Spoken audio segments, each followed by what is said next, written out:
Sadistic Penguin Studios presents the At the Show podcast with Tom Yumper Garcia.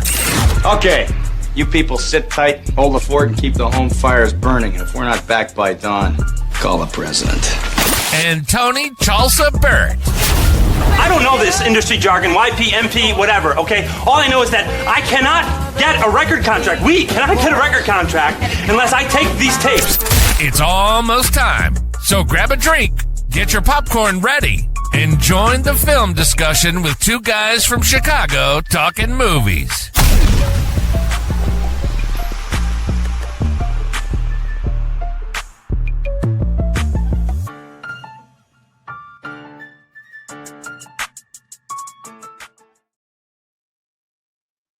Hello and welcome to another episode of the At the Show podcast. I'm one of your co-hosts, Tom Yumper Garcia, and I'm with my other co-host, Tony the Sugar Baggy Burt. How you doing, my man? Doing good this Friday night. How are you, my man? I am very, very good. I'm happy to talk some movie tonight to lead into a nice, relaxing weekend. Yes, I am also very excited. Could be some laughs. Definitely. So as you can tell, we are going to be talking about comedy movies tonight. Your eyes look beautiful. Well, Sam, I use the NVIDIA broadcast, so they're not naturally. But thank you. Tonight we'll be talking about some comedy movies that some we might have talked about, some we haven't. So this is all due to the fact that the Naked Gun remake is coming out. I guess it's a reboot. Yeah, it came out today. Yes, the reboot with Liam Neeson. Kind of sequel. We'll get into it here in a second. Here, it's one of my movies, so we'll get into it here in a second. I saw it. You saw it? Yes. What? All right. But we got an action-packed show for you guys today. We're going to talk 10 movies, 5 and 5. We got the back of the VHS Box segment. We got what we've been watching, the Sugar Baggies soundtrack pick of the week. I also have some Marvel stuff I want to go over with you to see if you looked into it. There was a release of some Marvel rankings of films. Oh. That I believe was released by Variety. But we'll get into it. But Tom, let's just get right into our first segment of what we've been watching, my friend. Let's do it.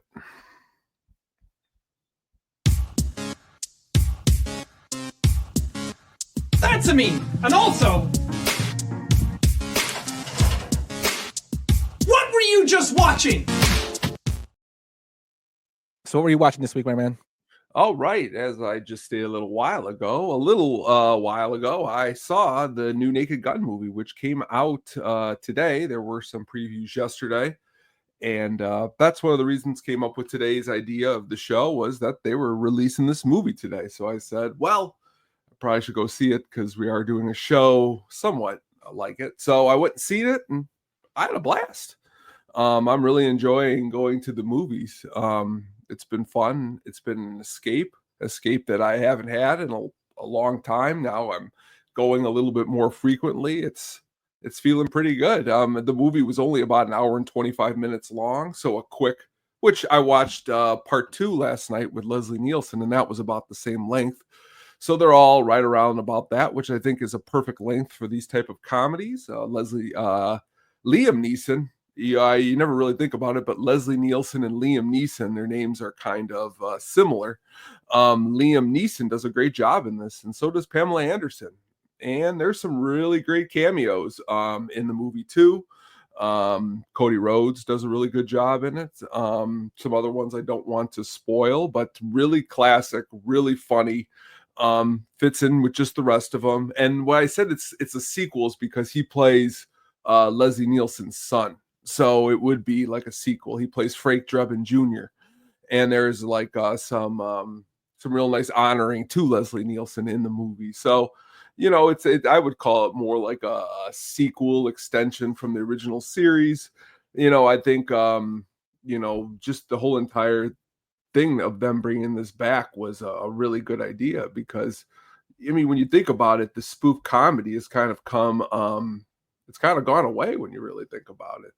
And what's also kind of ironic is that I didn't really put together until after watching it. But recently we had on Hans on the show to talk about the Pop Star soundtrack. And this is the same director who directed Pop Star, the guy from The Lonely Island. His name is Akiva Schaffer, and he does a really good job directing this movie.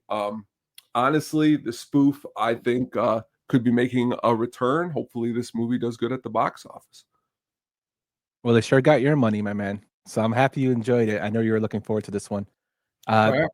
This is probably one I'll probably see later. I have some other movies I want to see, but I definitely am interested in it. Cool. And then I also saw Final Destination Bloodlines. That's also released today on HBO Max. I thought it was probably the best horror movie I've seen all year long. It was really awesome. I'm a really big fan of this series. They really bring it in a lot of different ways, and especially in the kills department, which you're always interested in if you like the Final Destination series. Tony Todd makes an appearance. Honestly, I would say it's the best of the series, in my opinion. I think the story was really, really good and conducive to them bringing it back as like a kind of like a sequel, I would say, again, is this one. And another one that I would definitely suggest. It's better than the first one? After watching the first one, yeah, I think so. I mean, it's got a higher rating, made more money. Not to say that those are but no, that's kind of surprising. I haven't seen, or I haven't actually read any reviews on it. Usually my brother's actually my measuring stick. Well, then I don't know where you've been, because honestly, all the people who are in a horror movie says it's the horror movie of the year. So yeah, I haven't read any reviews on it. I haven't read any reviews on it. And I don't I don't agree all the time with the horror movies of the year. But my brother's a measuring stick on this series, and like the horror films. Even though sometimes we do clash with our reviews on them. But see it first, and then you can make those kind of assumptions. Yeah. Generally. But I am looking forward to that one too. It's another one I want to see. They got some good movies coming out this summer. So summer's almost over. So summer's not over till next month. Don't ruin summer for me, Tony. It's not over till next month. Gotta get out of the house, man. Gotta see some movies. I've been getting out of the house. I went to the city this week for work. It was brutal. I, on the other hand, did see a movie I got out of the house for. I went to go see Fantastic Four with my wife and son. My son was really, really looking forward to seeing this movie. I did read reviews for this one. I heard mixed reviews. I would say it was enjoyable. It wasn't the best Marvel movie I've seen. It wasn't the worst. I did love the fact that it was a redeeming factor of the Fantastic Four series since the last one, which was really, really bad. I do like the person they played to play the Thing in this film. He's from The Bear, the series of Bear. I thought he did a very, very good job. Pedro Pascal did a good job. I liked Vanessa Kirby as Wonder Woman, and also the guy from Stranger Things as the Johnny Storm character. Although it was I prefer, I guess, the Chris Evans one, because I think he's a little more flamboyant. But I did like the fact it wasn't a retelling kind of story. They didn't have to go through them going up to the ship and getting their powers. It was more like what they were doing afterwards. And then, we had one of the appearances of Galactus, which is a Marvel villain that people have talked about and wanted to see in movies for a while. It looks like it's starting off on the right foot in the new Marvel series, and ended with a good little teaser at the end. So I enjoyed it for what it was. My son loved it, so that's always a good thing. And my wife thought it was okay. Did you see this one, Tone? No, I didn't. But your son enjoying it obviously is the most important part.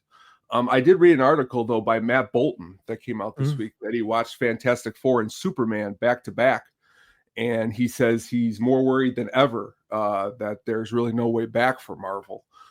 That's in this article from his perspective. And reading it, I mean, I haven't seen the movie, but he kind of says that Fantastic Four is kind of like a period piece. It takes place a long time ago, where like Superman's more plays for today's times of what's going on out there in the real world. You know what I mean? Not to say that there's anything wrong with escaping in the Fantastic Four and what their No, story is. and I would agree with that. Fantastic Four is set in like the 1950s, 60s, it looks like kind of era, which I kind of thought brought a lot of like a nostalgia to the series. I actually kind of like that part about it. Just the visuals is what really got me in that part. But if I had to, I haven't even seen Superman. And from what I'm hearing, Superman's probably the best movie of the year in terms of superheroes. From what I've been hearing, and you told me you raved about it. I've heard other people rave about it. So I wouldn't say Fantastic Four is the best movie, but I did enjoy it. And It was what's good. enjoyable. That's what's important. And honestly, from everything I've read and looked at, I mean, it looks like, again, this is kind of where I fit in the, if I saw Superman, I try to get a little bit of, I mean, Naked Gun, when I was thinking about it, I don't remember the last time I've seen a comedy at the movie theater. Maybe it was, what's the one with John Cena, Blockers, maybe? I mean, it's been a long time since I've seen a straight up comedy at the movie theater. So I seen Superman. So Fantastic Four wasn't something if I had a son, I'm sure I would have ran to go see it. So like, it's awesome that, you know, you saw it and you thought it was pretty good. Yeah, Sam Reeves says Superman was the best comic book movie I've ever seen. It was so good. Ooh. I guess another thing is pretty much too is like in this article pretty much says is like it's kind of sad that Marvel has to almost reinvent itself after putting out so many movies. You know what I mean? Like you'd think at this point they should have that because if they're not, it's kind of like Subway when they're like, now we got real chicken. Then what were you selling the people in the past 10 movies that sucked? I think it's a good thing that you got to reinvent yourself because sometimes not when you sold the last 10 movies to the crowd. Well, I mean, they made money though. But they made money though. I mean, but that's what I mean. You trick your audience. That's the main thing. To a degree. I mean, the way I look at it is, how do you say that the last Fantastic Four movie sucks so bad? Mm-hmm. And honestly, if I pulled up the numbers here, I mean, it made some money that they didn't trick people because, well, it was bad. Oh, I thought you meant like in terms of Marvel reinventing itself after all the well, that too. I mean, you could just say it all in general, like just. Well, yeah. I mean, you have to do that. I mean, there was a horrible Spider-Man movie before the one that Sam Raimi came out with. I mean, it's gonna happen. Well, look at. I mean, to be honest with you, Superman has always been treated very, very well in terms of the films. But like characters like Spider-Man have been treated bad. I mean, what do you mean? There's more awful Superman movies than there are of any other superhero. Superman 3, 4, and 5 stink. We talk about Superman 3 is awesome. Awesome. It's got awful review. I mean, never mind. It's I mean, that's what I mean. I mean, it doesn't though. Like as far as like ranking in superhero movies, not as far as cheesy and being pretty good. The one Richard Pryor is not a good Superman movie. Oh, dude, Richard Pryor, come on. Marvel's going to reboot after Avengers: Secret Wars, allegedly. Yeah, that's supposedly what Kevin Feige said, that they're going to reboot after Secret Wars, which they need to. We'll get to Marvel a little bit more in a second, but another movie I watched, which is a horror film, because I've been doing research for the 31 Days of Horror, so I've been watching a lot more horror films. I usually do it during the summer. Is Last Shift. It's a B film that I watched. Looked very interesting from the trailer. It's basically set of a rookie cop who does a last shift at a police station that's about to be closed down. They have a new police station. She's just basically there waiting for the they have evidence that's like chemicals, nothing that needs to be picked up by a waste team, and she has to stay there for the night. And it's all this weird stuff that starts happening as it's being haunted. We find out about her life and like stuff like that. There's a cult involved in it too. I watched this film and I had really high expectations for the trailer going in. Even though it's a B film, I thought, oh man, it's gonna be enjoyable. But man, it had a lot of stupid shit going on. It didn't make any sense. And I know in horror movies, some stuff is supposed to make sense, but like stuff like there's some bum she arrests in there, and she throws him in the holding cell in the police station she's in, she's the only person in there. He goes in the holding cell, she handcuffs him, puts him in there, and she doesn't notify the working police station that's up and running that, hey, I have a inmate here, which you think that she would, so they can come get him since this police station is being closed in the morning. Makes no sense to me, but It is what it is. I give it if I had to go on a scale of 10, I give it a 5. It was not horrible, but wasn't great either. Does have some good jump scares though. I would say that. Have you seen this one, Tom? No, I have not. But this looks like a lot of the movies that I see like at like disc replay that just like. Yeah, I definitely would have picked it up at this replay if it was there. I actually I have watched a it rule, on a personal Shudder. rule I've never shared with you. I don't really sit and watch movies unless I recognize the name of an actor in it. I mean, No. because most of those movies are all rated under 5.0 or below. Like, and generally that's the truth. Unless you're talking about a foreign film, and then that's something different. But I'm talking about Last Shift isn't going to be a good movie. I could have told you that before. But just based upon word of mouth, that could be one word. You know what I mean? Like you pick up, like we talk about all the time. You're on horror things all the time. So you would see this movie. Wouldn't you have heard somebody suggest it? I've heard somebody say it was good. I've seen mixed reviews about it, which is why I got into it. In the horror genre, I think it's kind of different in terms of ratings because some movies that you would think would be bad are actually pretty good, like with unknown actors. The Last Broadcast, for instance, doesn't have any known actors, and that's a very good movie. Blair Witch Project, the original, didn't have any. I mean, you could toss that up to how you feel about it, but that one had pretty decent reviews going into it.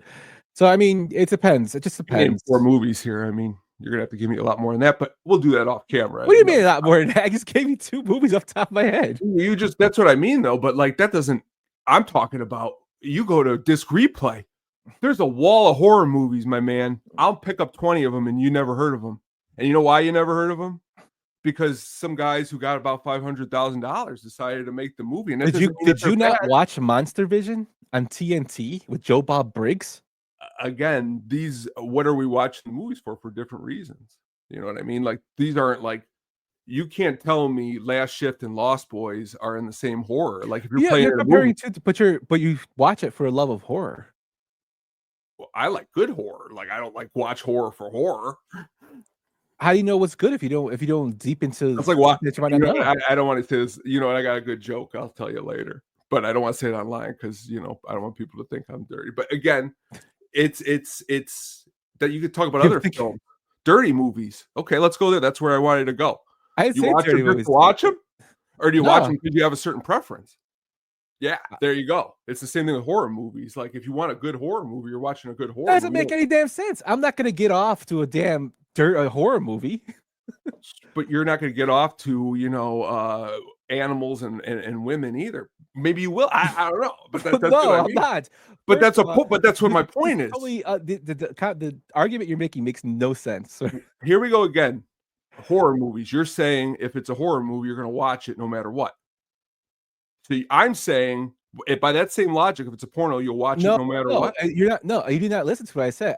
Your first argument was you said I don't watch horror movies unless they have a recognizable actor in it. Oh, I didn't say horror movies. I said movies in general. Okay, I said I said movies in general besides foreign movies. I don't do that because if it's a horror movie and I don't know anybody in it, let me put it to you this way: you have a list of movies that you've told me that you haven't seen, correct? Yes.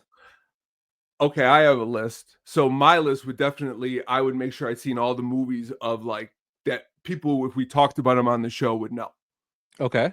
So let's start there. And we don't have enough time to watch. I don't have enough time to watch the last, if I was into horror movies, I need to make sure that they're going to be horror movies I'm going to enjoy. It's the same thing with comedies. I just told you blew right past it. I haven't seen a comedy at the movie theater since Blockers. When was that? 2018? Yeah, but again, Naked Gun, you should have, as someone interviewing me would be like, so seeing this movie should be pretty important to you because you haven't seen a comedy for 7 minutes. Back to the horror movies, but also you will watch any because you're doing the 30 for 30, yeah, which I appreciate it. But even the 30 for 30, I bet I can go and be like, you haven't seen these ones that have these people in it. I'm sure you will, and that's why there's thousands of them about doing this. That's why I love even talking about this with you. I love these open debates. That's what makes the show great. No, should we just agree? You like just agree? I'm not going to agree with you. Okay, I can agree. I hate you, Tony. No, you got me off thought now. God damn it! Well, then I'm not off thought. Throw anything my way. Okay. I forgot what I was going to say now. Okay, anyway, in terms of the horror film, I have to watch what I have to watch because I like to see if there's a hidden gem there for the 31 days. Will this one make the thing? Probably not. But I have found some good films that most people haven't heard of. But you have, and that's why you share them. But like, to be fair, let's even expand a little bit more. You have already admitted you really don't like watching biography movies. Mm-hmm. That's one of my favorites. You probably don't watch a lot of like romantic thrillers. That's one of my favorites. So like I am expanding in such a huge territory that if I'm going into horror, I can't waste my time on something unless you tell me it's good. I've heard it's good, but I'm not going to just go up to a random shelf and I see a movie and I just see the title and be like, well, I'm going to watch this. Because to me, in the horror genre, just like all my genres, I have to make sure it's going to be something I'm going to enjoy. Not that you tell me it's good. Like if you went Last Shift's great, I would have watched it. I mean, Christ, I watched Beyond the Law and I love that movie and you shared it with me. But it's not, it's not like I could go up and, first of all, the cover does kind of get me, but if I read the story, the trailer looks good, then I go into it. That's for any movie. That's how horror movies are different than other movies, right? Not really. I mean, I do it for any movie. That's how I found Beyond the Law. So like back to the comedy genre that we're going to talk about here in a couple minutes. What are like, have there been these great comedies in the last couple of years off the top of your head? That I can think of? It's tough. No. Because, and generally, honestly, it's these movies that we're going to talk about tonight, like your first pick.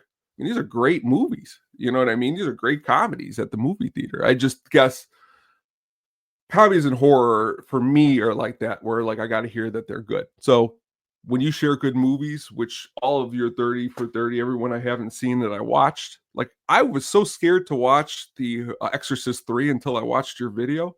And then I watched The Exorcist 3, and then I'm like, well, I didn't have to be this scared, I guess, to watch it. So it's you seeing it and telling me also helps. Like, so you prefer somebody you know watch it, especially when it comes to a movie that I don't know anyone in it.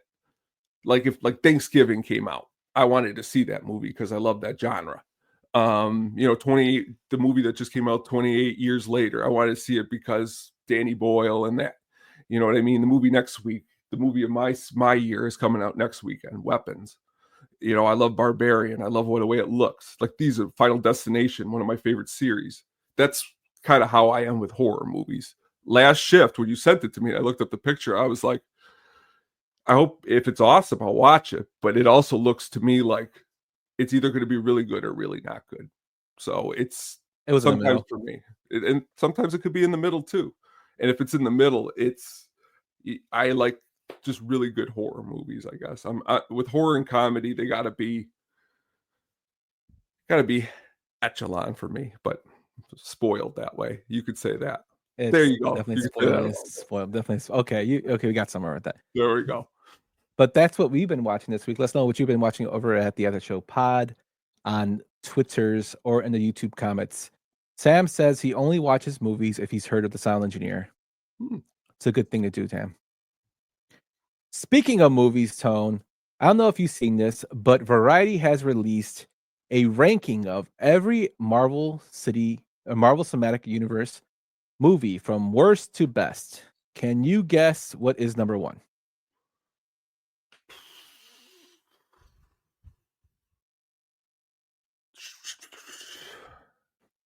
This includes series and film. Captain America, Winter Soldier. No. What is it? Avengers Endgame. Oh, okay. Is number one. I can see that. Captain America, Winter Soldier.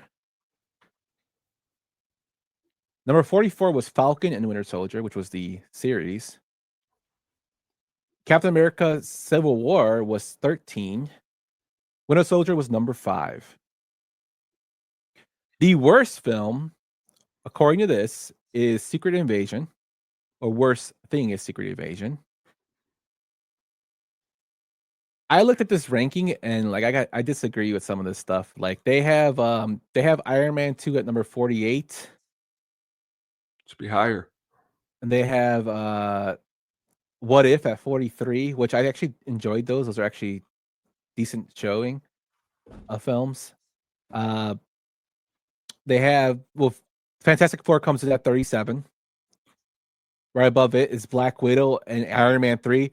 Iron Man 3 is, in my opinion, worse than Fantastic Four. The new one or the Iron Man 3, the third one with the Mandarin. worse than the newest Fantastic Four or the old one? Yeah, Which worse one? than new Fantastic Four, the new one. Yeah, it is. I mean, Iron Man 3 was bad. Miss Marvel is actually ahead of those films. Are you ready? Here we go. Here, I'm gonna go off kilter here. I'll fight for Miss Marvel. Is that the movie, right? No, it's the series. What's the one? The Marvels. No, the one with the girl. She was. Yeah, the Marvels.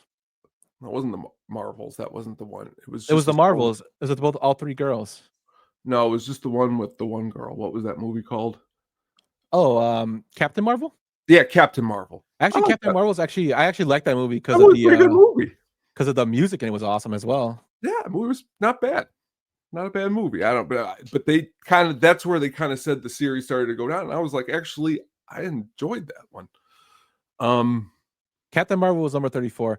And Jack has a real good point here. She-Hulk was really good, in my opinion. I really like She-Hulk. I got a bad rap. Ranking the MCU is the lowest form of conversation. That's true. But it's just weird how Variety decided to release this. I guess because of the release of the Fantastic Four. I think we could come up with a better list. For somebody who doesn't like superhero movies, I think you could come up with a better list, Tone.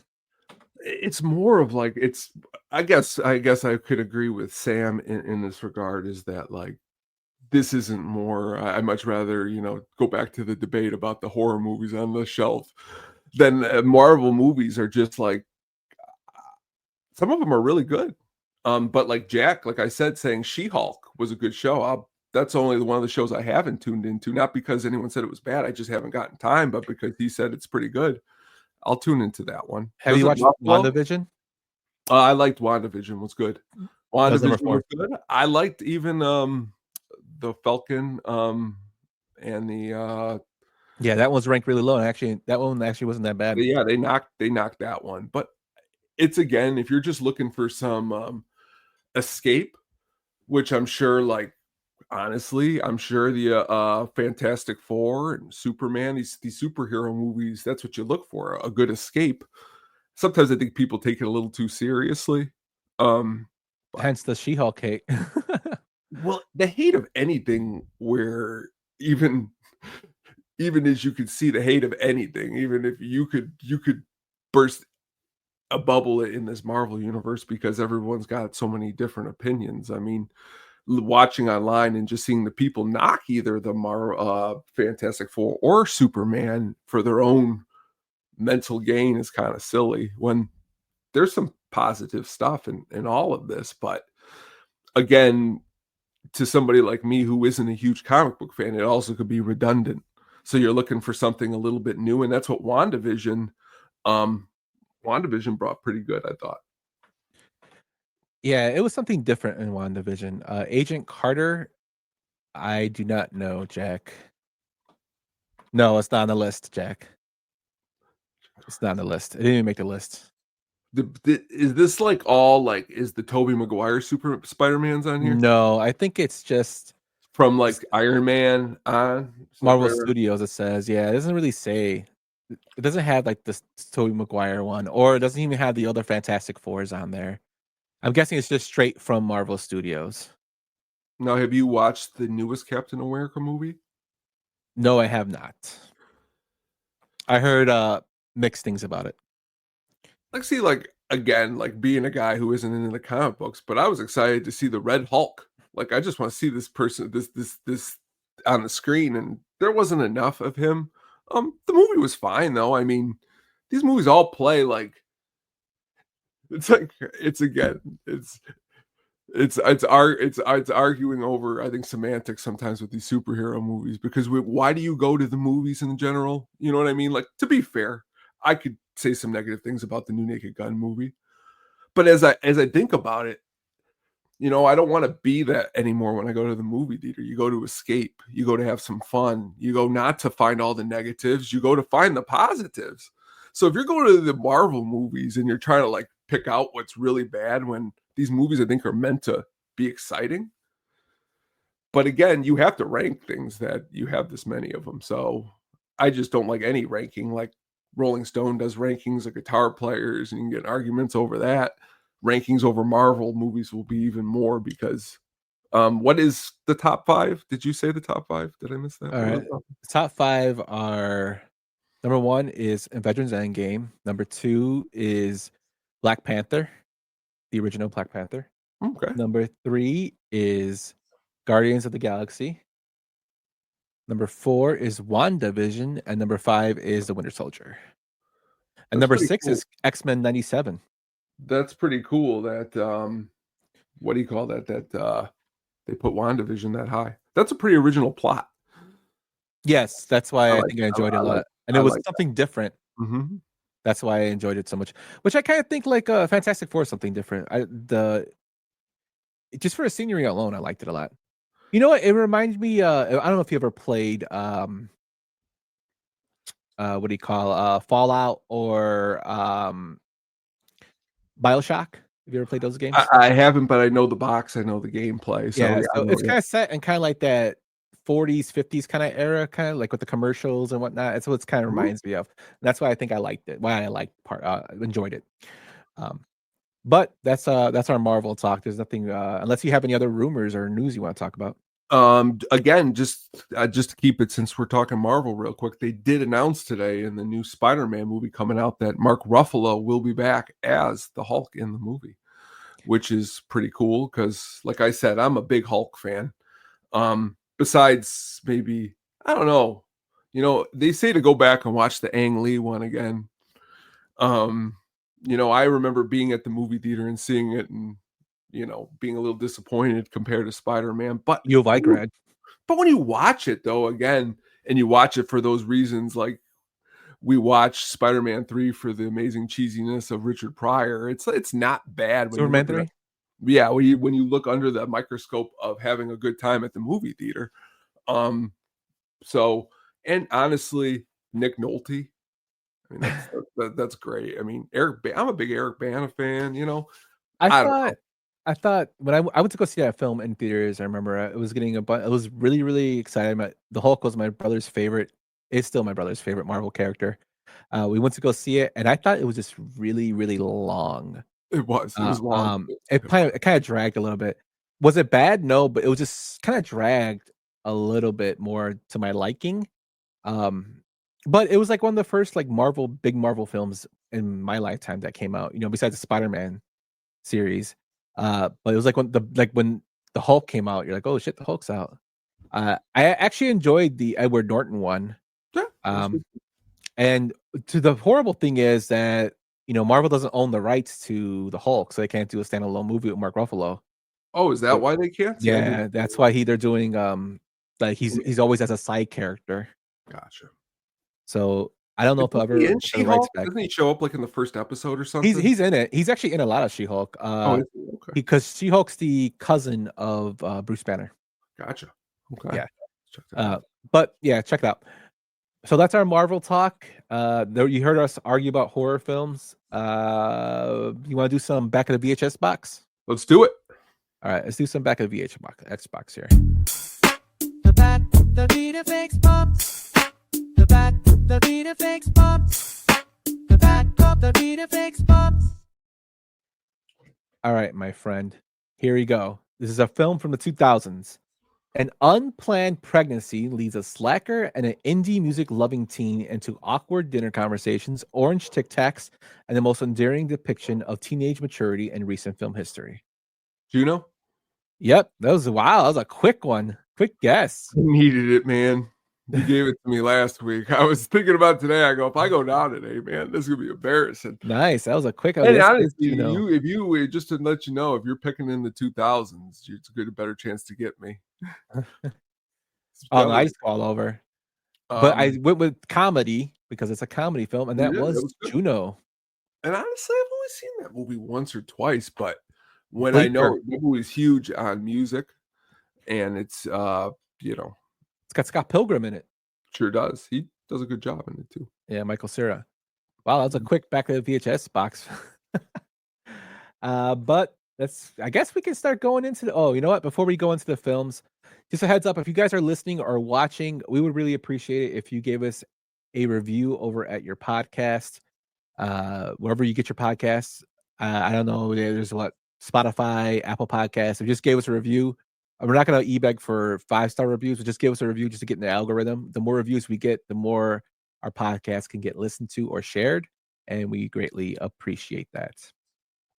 It's always awesome to just share your thoughts. Yep. And I mean, we read them, we try to get better at them and stuff like that. So, and be sure to check out the Sadistic Penguin Studios shop. We just dropped a new shirt today, which is the Eat, Sleep, Squawk, and Repeat shirt. It's actually a pretty cool shirt tone that I am going to throw up in a second. It's one that I was thinking about for a while, like how like, because we always joke about this penguin cave we're gonna have or lair if we ever hit the lottery. And I always like, oh man, you know how they always say like eat, sleep, and pray or stuff like that. I'm like, man, we should do a shirt on eat, sleep, and something. And I was just thinking about it the other day before I was banging my head at work about something, and it just came to me: eat, sleep, and squawk. And repeat. So you can get it over at the Sadistic Penguin Studios shop or at sadisticpenguin.printify.me. Very awesome. Very cool shirt. You've already ordered some and they look really nice. Yeah, they're really nice. I like the design. So be sure to check that out. We have stickers and all that good stuff. All the proceeds go to the show unless it's stated on the website. Which is the ice shirts, which are only going to be out for another week. All those proceeds go to the National Immigration Justice Center. I will be pulling them off next Friday, so just a heads up. Besides that, Tone, do you want to get into these films, man? Let's get into them. All right, let's start off with our first film. Wait a second, I think I see something in the back of the in the back of the closet. Check it out. Nope. Coast is clear. 2001 Saving Silverman, directed by Dennis Dugan, who did Problem Child, Happy Gilmore, National Security, The Benchwarmers, that classic Jack and Jill, and Grown Ups 1 and 2. It stars Jason Briggs, Steve Zahn, Jack Black, Amanda Peet, Amanda Detmer, and R. Lee Emery. It had a budget of $22 million and a box office of $26 million. This film has Jack Black, Jason Biggs, who's from the American Pie fame, Steve Zahn, Amanda Peet, and R. Lee Emery, and not to mention Neil Diamond. What else can go wrong to crack you up? I saw this movie in high school, and I just loved it then. I thought the chemistry between all the castmates was great. R. Lee Emery is hilarious. I love when they do the Neil song at the end, or their obsession with Neil, which always cracked me up. Diamonds in the Rough, when they have the Indian guy singing to replace Jason Biggs, always cracked me up. A lot of funny moments in the film. It's probably like one of those rom-coms, I would say, that doesn't get enough love, man. What do you think about it? Oh, it's a great movie, great comedy. Still remember seeing it with a group of friends. It was like right there at the end of high school, going into college. Steve Zahn, great in the movie. Steve Zahn's great in a lot of different roles. Jack Black, great. Jason Biggs, great. Amanda Peet, really great. I'm a big Amanda Peet fan, in everything from The Whole Nine Yards to this. Just a lot of laughs. There's one scene that even last week, before you even sent me your list, I always bring up, and it's the scene where he's like on his electric scooter and he like goes into the bushes and like flies over it or whatever. Just looks so ridiculous. And just the movie itself is just, again, that's what comedies are for. You're supposed to just loosen up and have a good time, and Saving Silverman does a good job at that. I mean, it takes somebody like Neil Diamond, who's I would say he's a folk singer. Tone, would you say he's like a folky singer? Folk Like, pop singer, yeah. yeah, like not really to like the younger generation, not really known. I mean, that's something that their parents would listen to at the time, and it brought them into basically, their world, and it made him cool. Like I thought it was like him when he's goes and sings at the wedding always cracked me up, or when he tells Jack Black, "You're the one who's been sending me the naked pictures." And you're like, dude, sorry. This or like, Neil, I want to party with you. Stuff like that. Um, always cracked me up. Just a great film. Now, Neil, amazing in the movie. For some unknown reason, because the other day I was watching Full Metal Jacket was on Showtime. Arlie Ermy, for them to score him in this movie, he does a great job. The way that whole story ends at the end is hilarious. The movie is just it came out at a good time. It's just a good original comedy. I mean, 2001. I mean, we're talking what, 24 years ago now? I mean, and look, Jack Black, how far he's come since there. Look at all three of them and look, really, you know what I mean? But that's crazy. I always, off kilter real quick, I always thought it was crazy that Steve Zahn got offered the part of Walter White before Bryan Cranston and turned it down. He kicks himself about that, obviously. Wow, that's just ridiculous. When we were reading for the trivia for this, they were initially going to be obsessed with Paul Simon. Oh, that would have been cool. But then Dennis Duggan heard Neil Diamond on the radio, and the rest is soft rock history, which I thought was hilarious. How they kept. One of my favorite cameos in the film is actually Kyle Gass as the magician, and when he holds up the two rings to his eyes, he goes yoo-hoo, yoo-hoo. That always cracked me up when he does that. This is a really, really fun movie, man. I kind of wish this kind of spawned more Jason Biggs kind of like side comedies, but I think after Loser, he kind of just stuck with the American Pie stuff, and I can't remember anything else that he was like super in. Do you know besides American Pie and Loser and Jay and Silent Bob 2? Oh, let's see here. Not really as far as like big movies like that, no. Yeah, it's kind of sucks because I think he had some potential, man. Yeah, definitely. His quote in Jay and Silent Bob always cracks me up when he's like, nobody ever says, "Hey, I loved you in Loser. I loved you in Guys and Girls." A fucking pie, man. Which comes back to that pie. Yeah, that scene too, or when they arm wrestle for his house. Oh, that's a great part. He's like, it's my grandma's buried out in the back there. And she's like, I don't want your creepy ass house or your dead grandmother. that line always cracked me up too. It's just like a lot of fun little one-liners there. And yes, Sam, their outfits for the cover band are the best. The Diamond in the Rough. So if you haven't seen it, check out Saving Silverman if you can. You ready, my friend? Let's go. Okay, let's go on to one of your films here. Move on! Nothing to see here! Please disperse! Nothing to see here, please! The Naked Gun from the Files of Police Squad, released in 1988. It's directed by David Zucker, who did Scary Movie 3, 4, and 5, My Boss's Daughter, Basketball, Top Secret, and Ruthless People. It stars Leslie Nielsen, Priscilla Presley, Ricardo Montalban, George Kennedy, and O.J. the Jew Simpson. And it's had a box office of $78 million and a budget of $14.5. Tell us why you picked this one. Again, this is probably some of my favorite comedy. Is the spoof where you're trying to play it straight, but ridiculous stuff is you're doing it. The people around you are causing it. Leslie Nielsen, of course, I think just does such a great job in these movies. I could have picked 1, 2, or 3. I enjoy them all the same. And that's why even the new one, it plays like just like a fourth one. You know what I mean? Like you're watching these movies not to be like comparing them like you would like a Quentin Tarantino movie. These are just how funny are you laughing? Are you having a good time? I mean, the bad guy in these movies are great. You know what I mean? You got Ricardo Montalban in this one. Just does an awesome job. Wrath of Khan right there as a bad guy.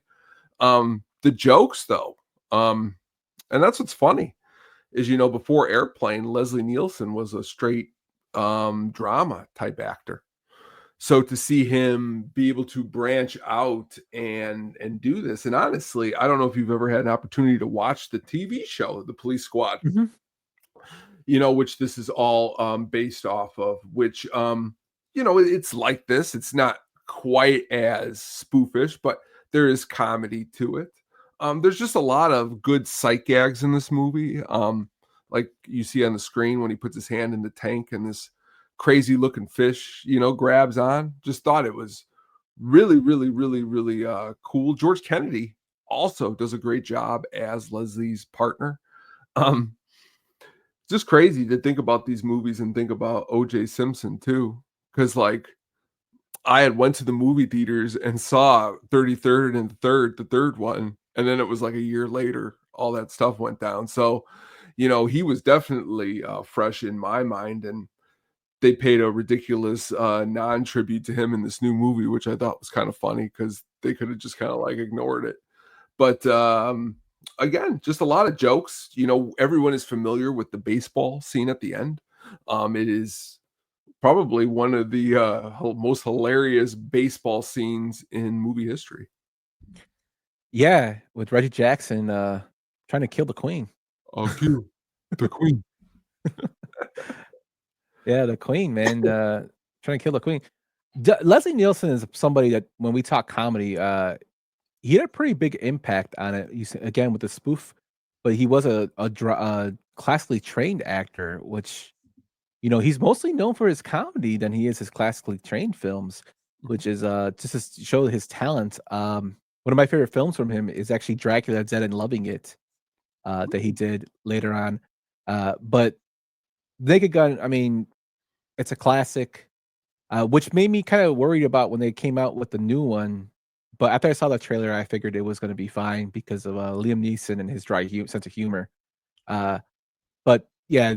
Well, I did want to bring him up because I know you're not like the biggest fan, but when Seth MacFarlane gets involved to produce the movie, you know what I mean? Like you got to imagine he's somebody who respects comedy to the bit where it's going to be at least got to be decent enough. Like it's really hard to do Naked Gun. Like I can't believe even that I guess that's maybe why I wanted to see it too with my own eyes, because just that movie. I mean, let's think about the past spoof movies, vampires suck.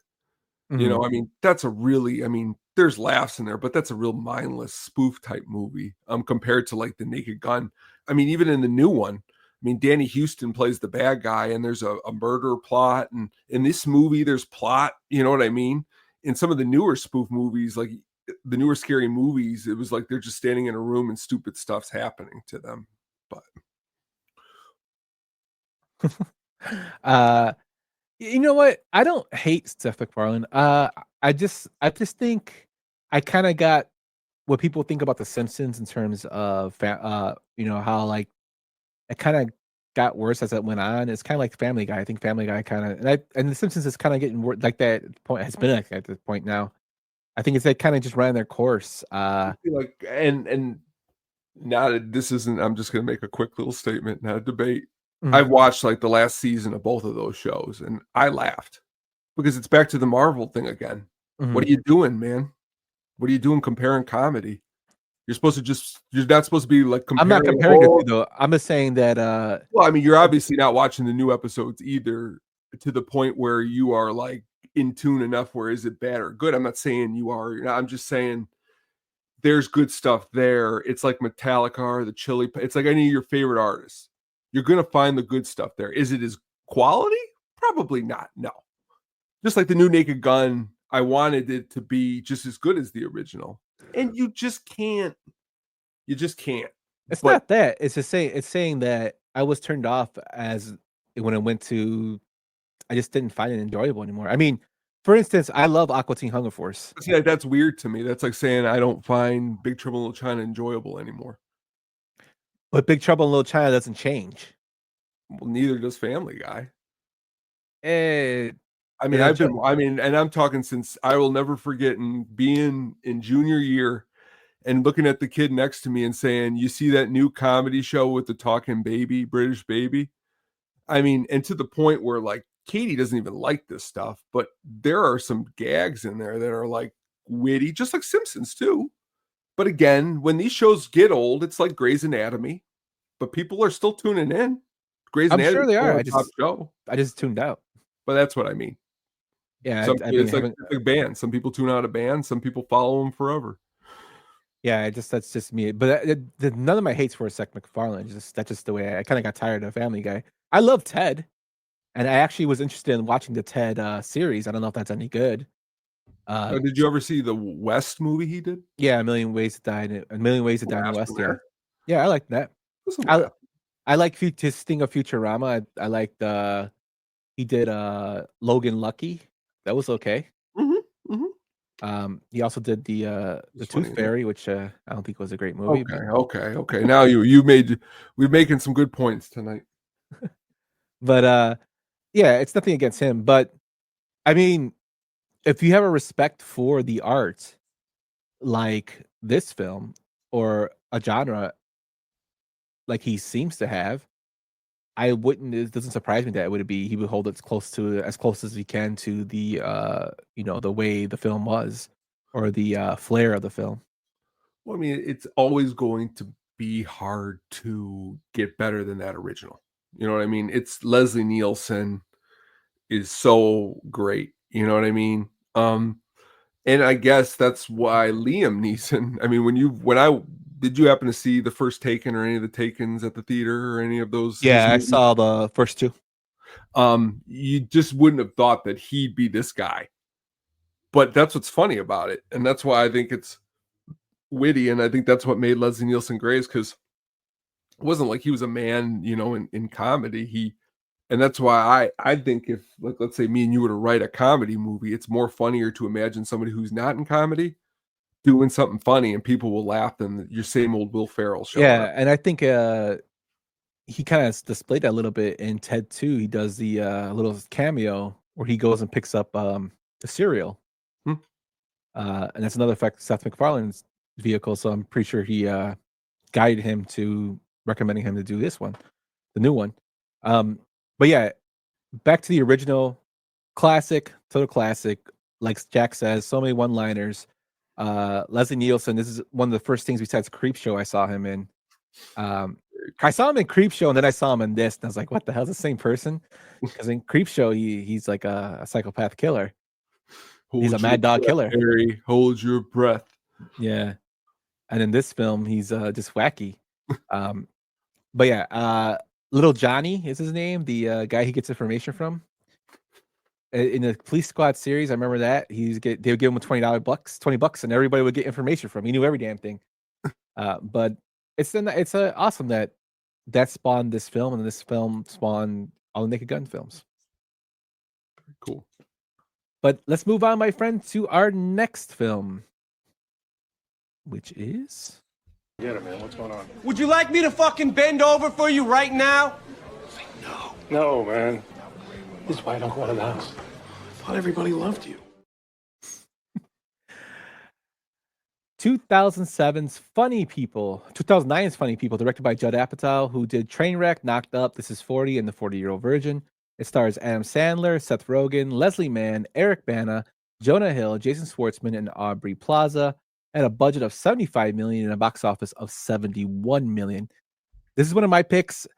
It's a film that, like Sam says, is underrated to me because it doesn't get mentioned a lot.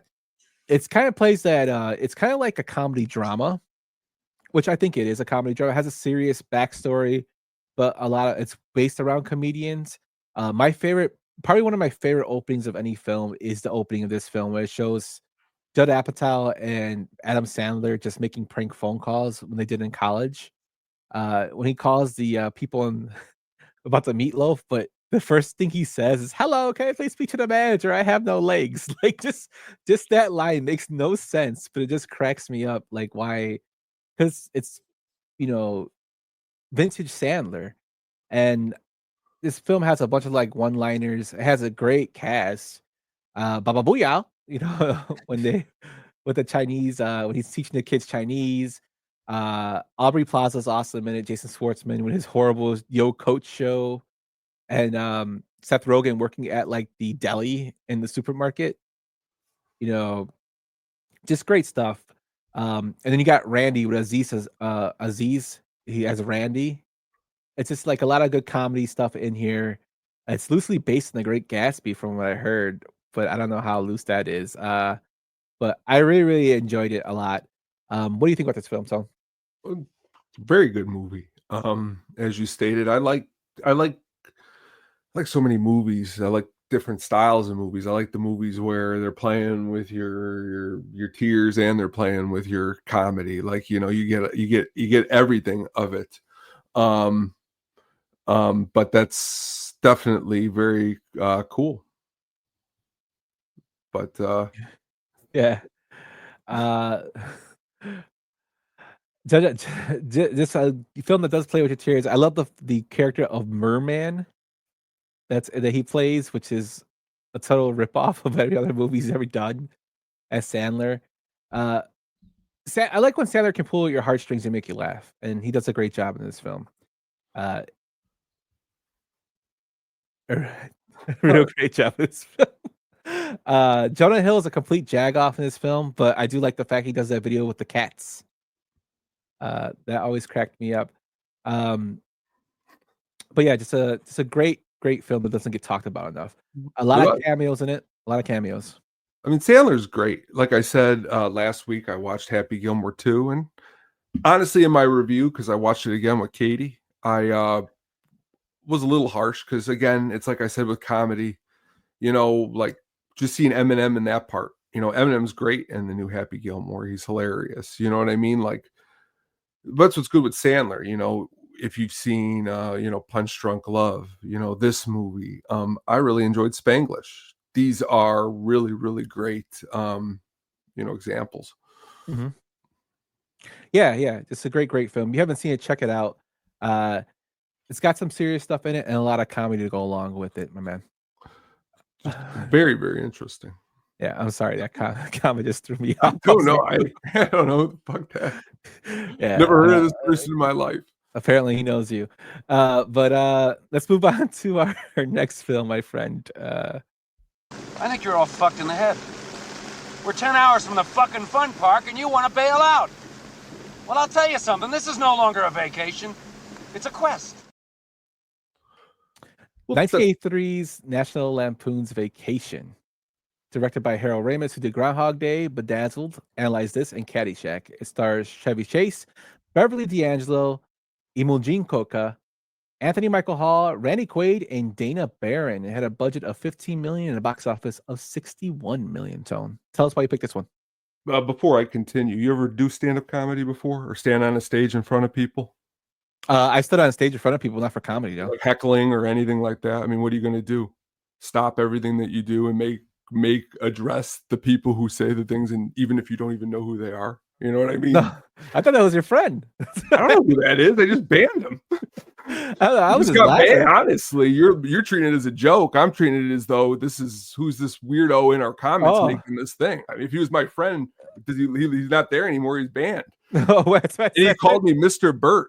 Who calls me Mr. Burt? Do your friends call you Mr. whatever in the chat room? Sometimes. Pay attention.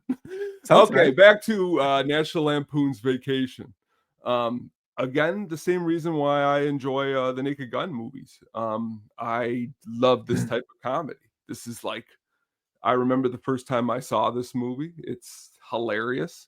The National Lampoon series in general. I was going to pick maybe Animal House or anything else, but I went with this one. Even the remake is a good one. The remake of National Lampoon? Yeah, the one with Ed Helms. Okay. Vacation. What was the one? Gold Diggers, National Lampoon's Gold Diggers with Will Friedle and Sherman, the Shermanator. Yes. This is a all-time classic. This is the film that spawned all the vacation films and then the Christmas film. I actually really like Vegas Vacation. I know people give it a bad rap, but I actually like that one as well. This the Griswolds have become like America's family, in my opinion. Uh, John Hughes wrote this. He based his script on a trip to Disneyland in his childhood. You have Randy Quaid as cousin Eddie. His first appearance. Just a lot of good stuff in here.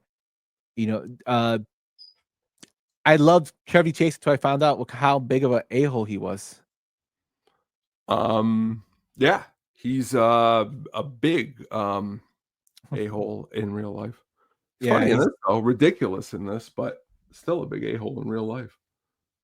Yeah, but I enjoyed the film. I mean, when you mention the Griswolds, everybody's gonna know which they always most likely go to the Christmas. Is it Christmas Vacation? Yeah, Christmas Vacation. Yeah, Ryan Reynolds was in Van Wilder. That's another. That was a good one too. Yeah, National. Someone was asking us about if Ryan Reynolds. My wife was asking. No, I was trying to think of if there was a vacation with him, but then you helped me by saying Van Wilder. Yeah, John Candy was paid $1 million for his appearance at the end. Getting that money, John Candy. Great, classic, ridiculous cameo there at the end. And 100 episodes. We not 100 episodes yet. Not yet. I think she read the comment at the beginning when he said he was the 100th. Oh, at the beginning, like he was the 100th person seeing our show today. Because I also was like, oh, it's not the 100th. But then when I read through the comments again, unless she didn't read it that way, and I don't know thinking she just got home from work. She's been working very, very hard. Oh, welcome home, Jen. Thank you for tuning in. Yes, thank you. The original ending featured the Griswolds holding Roy Whaley's hostage at his home, but that original ending is lost to the public, and apparently Chevy Chase has a tape of it. You think he'll ever release it? Chevy Chase has. I don't know. Harold Ramis. Again, the fun they must have had directing this movie. At the end, I love the pictures. It's just like all the pictures of all the things that they did on the vacation or whatever that they play during the credits. Release the tapes. Yeah. Harold Ramis, man, I wish he was still around, man. Harold Ramis is a comedic genius, man. I mean, Ghostbusters, this, Groundhog Day, just an awesome comedian. Very dry kind of sense of humor too, which I really, really enjoy. But yeah, this film, like I said, made the Griswolds a household name. They were doing Super Bowl commercials later on, with these characters. You got bigger stars appearing. Wayne Newton was in the last one.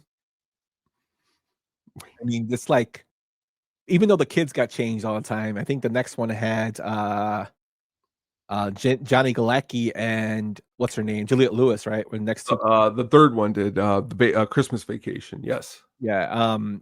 The kids just kept getting changed, but you had Anthony Michael Hall, who went on to do The Breakfast Club, and then he eventually killed Michael Myers, and then got killed by Michael Myers. It's pretty interesting when you think about it. It's pretty creative to have a family and be like keep switching like the children, like, and keep it still like, oh, the family's the same, but the kids are technically the same, but they're just young still. It's funny. Yeah. You gotta keep continuity, I guess, in some way. That's true. They don't do that too much anymore. No, but these are like family movies that I remember are comedies that I watched like with my family because they're just goofy. Chevy Chase, for all his Aubrey Plaza, I was watching this movie To-Do List the other day, and that's what gave me the comedy idea. But like, she's playing somebody in high school, and she's clearly 9 years older than her high school friends. The continuity, and I know why they do that, because she's the lead actress. But when your side characters can be like, if they brought Anthony Michael Hall back for like the Christmas Vacation, it would be like him and Johnny Be Good with Robert Downey Jr. with a deep voice. Yeah, there we go. It's a classic line right here. I'm so hungry I could eat a sandwich from a gas station. It's great. Yeah, just the fact that this film just spawned sequels, it kind of launched Chevy Chase even his career more, and then he went on to go do Fletch and other films. For all his flaws, he's a comedic genius too. Chevy Chase really is. I really enjoy his films, to be honest with you. Fletch is one of my favorites. But definitely, if you haven't seen National Lampoon's Vacation, check it out. If you want to start with the National Lampoon series, start with the Vacation. With the Vacation movies, I'm saying, if you want to start with that, start with the first one. And then, of course, if you want to, my first National Lampoon, I would say it would be Animal House. Would you agree? Yeah, I mean, Animal House is equally as quality as this one. I was going to go with Animal House, but I just decided to go this route. But both are great.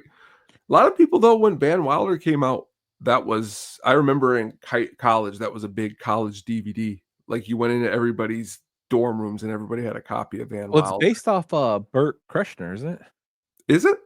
Yeah, because he did that at Florida. But back to you brought up Randy Quaid or whatnot, ridiculous Randy Quaid, just who he is now. Pretty much turned into the character in Independence Day, like a worse real life version. Do you know what Randy Quaid is going to do now? I don't know. I don't. Oh man, we got a bot for another bot, but we got a lot of people here tonight. Yeah, Randy Quaid is going to be in the new Roseanne Barr comedy. He's going to play her husband. Wow. He released a statement saying he can't wait to play her husband. I don't like that's another subject I could go off on, are like these comedians who are like, we're being silenced. We're not getting to share our right-wing thoughts. It's so stupid because, again, comedy has always been like, Johnny Carson pretty much told it right down the middle. You know what I mean? If you were smart and you told it right down the middle instead of being a weirdo on either side, you'd probably sell a lot more tickets, but whatever. Carlin sold a lot of tickets. Who did? Carlin. Well, yeah, he was right down the middle. Yes, sir. Van Wilder is based off Kirshner's Rolling Stone story. So we are correct by Sam. Thank you, Sam. Sam Reeves giving us the juicy gossip and details there. But yeah, if you haven't seen it, check out National Lampoon's Vacation. It's a classic and it's totally worth your time. Ready to get into the next one, my friend? Let's do it. What I tell you? All right, motherfucker, this the deal. Mama, ho, mama, I ain't know it was you. Mama, I ain't know it was you. 1997's Money Talks, directed by Brett Ratner, who also did Red Dragon, Hercules, Tower Heist, Rush Hours 1, 2, and 3, and X-Men Last Stand. It stars Chris Tucker, Charlie Sheen, Heather Locklear, Larry Hankin, Paul Gleason, and Paul Sorvino, and a budget of $25 million and a box office of $48 million. I love this film because it's Chris Tucker when Chris Tucker used to swear a lot, which is his, he went from Friday to Dead Presidents to this film, and then he did the Rush Hours. And when the late 90s came, he became a born again Christian, and he basically changed like his whole act around. He doesn't swear anymore, really. But this is like vintage Chris Tucker from Comedy Def Jam that I loved. I thought his chemistry with Charlie Sheen was really good as playing kind of like the straight man, even though he wasn't really playing the straight man. It's just a ridiculous film. The whole point of him getting like escaping jail and fighting diamonds, and then you have a villain who's French. And then you have Paul Sorvino, who's like this rich Italian guy who thinks Chris Tucker's victim-owned son. Just a bunch of great stuff there that always cracked me up. And plus, Barry White is a big predominant thing in this film, which I always love too. What do you think about Money Talks, Tone? I can remember when it was released. It was another big comedy for its time. I mean, this isn't like this was, it's a good time. Pretty much, I mean, aren't we running towards the end of Charlie Sheen's, besides his television show, but like his film run? Like, what do we got after this in the film department after Money Talks? You know what he did come out with, and it was a summer blockbuster, and people knocked it, but it's actually not bad. The Arrival. You ever see The Arrival? Yeah, he was in Being John Malkovich. Well, not he's like at the end for a second. I mean, like a starring vehicle like this. Yeah, You know, and then I mean, we're coming towards the end of his. the scary movies, I guess. He's only in what 3? Yeah, he's in 3. But is that? Yeah, Due Date. I'm looking at his filmography right now. Oh, he's in 5 too, apparently. Oh, he has himself. Oh, he did Machete Kills, which I did not. That was like a letdown for me. I'm talking. You're giving me like 3-second roles in these movies. I'm talking about in this movie. He's on the front box, and he's a prevalent figure. I'm going to pull it up here, because he was, he used to star in movies. You know what Good I mean? Advice, man. He was a classic in Good Advice. I actually like that movie. It's not that bad. I've never seen that one. I'll have to watch. It's with Denise Richards and Angie Harmon. But Scary Movie 3, I will say he is pretty funny in Scary Movie 3. I will give Sam that he's good in that. But yeah, this is after, I guess he was winning. He was winning during this time.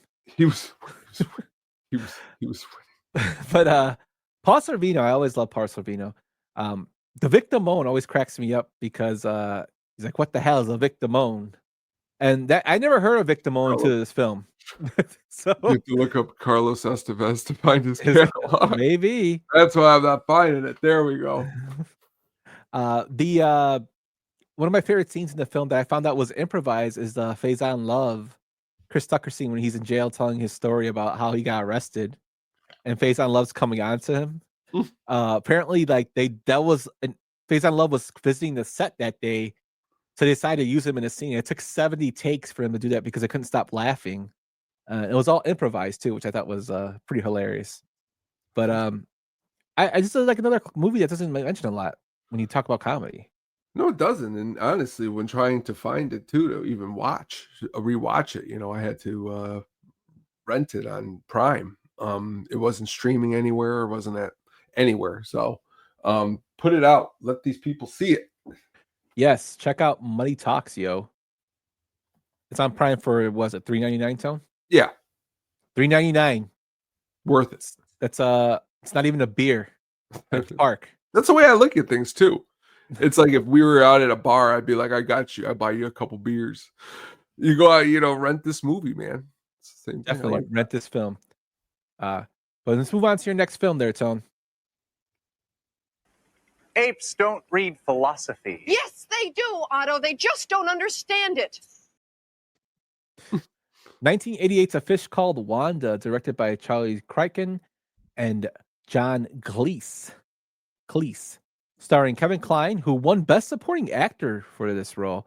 Jamie Lee Curtis, Maria Aiken, Michael Palin, and John Cleese. It had a budget of $7.5 million and a box office of $62 million. Tell us why you picked this one.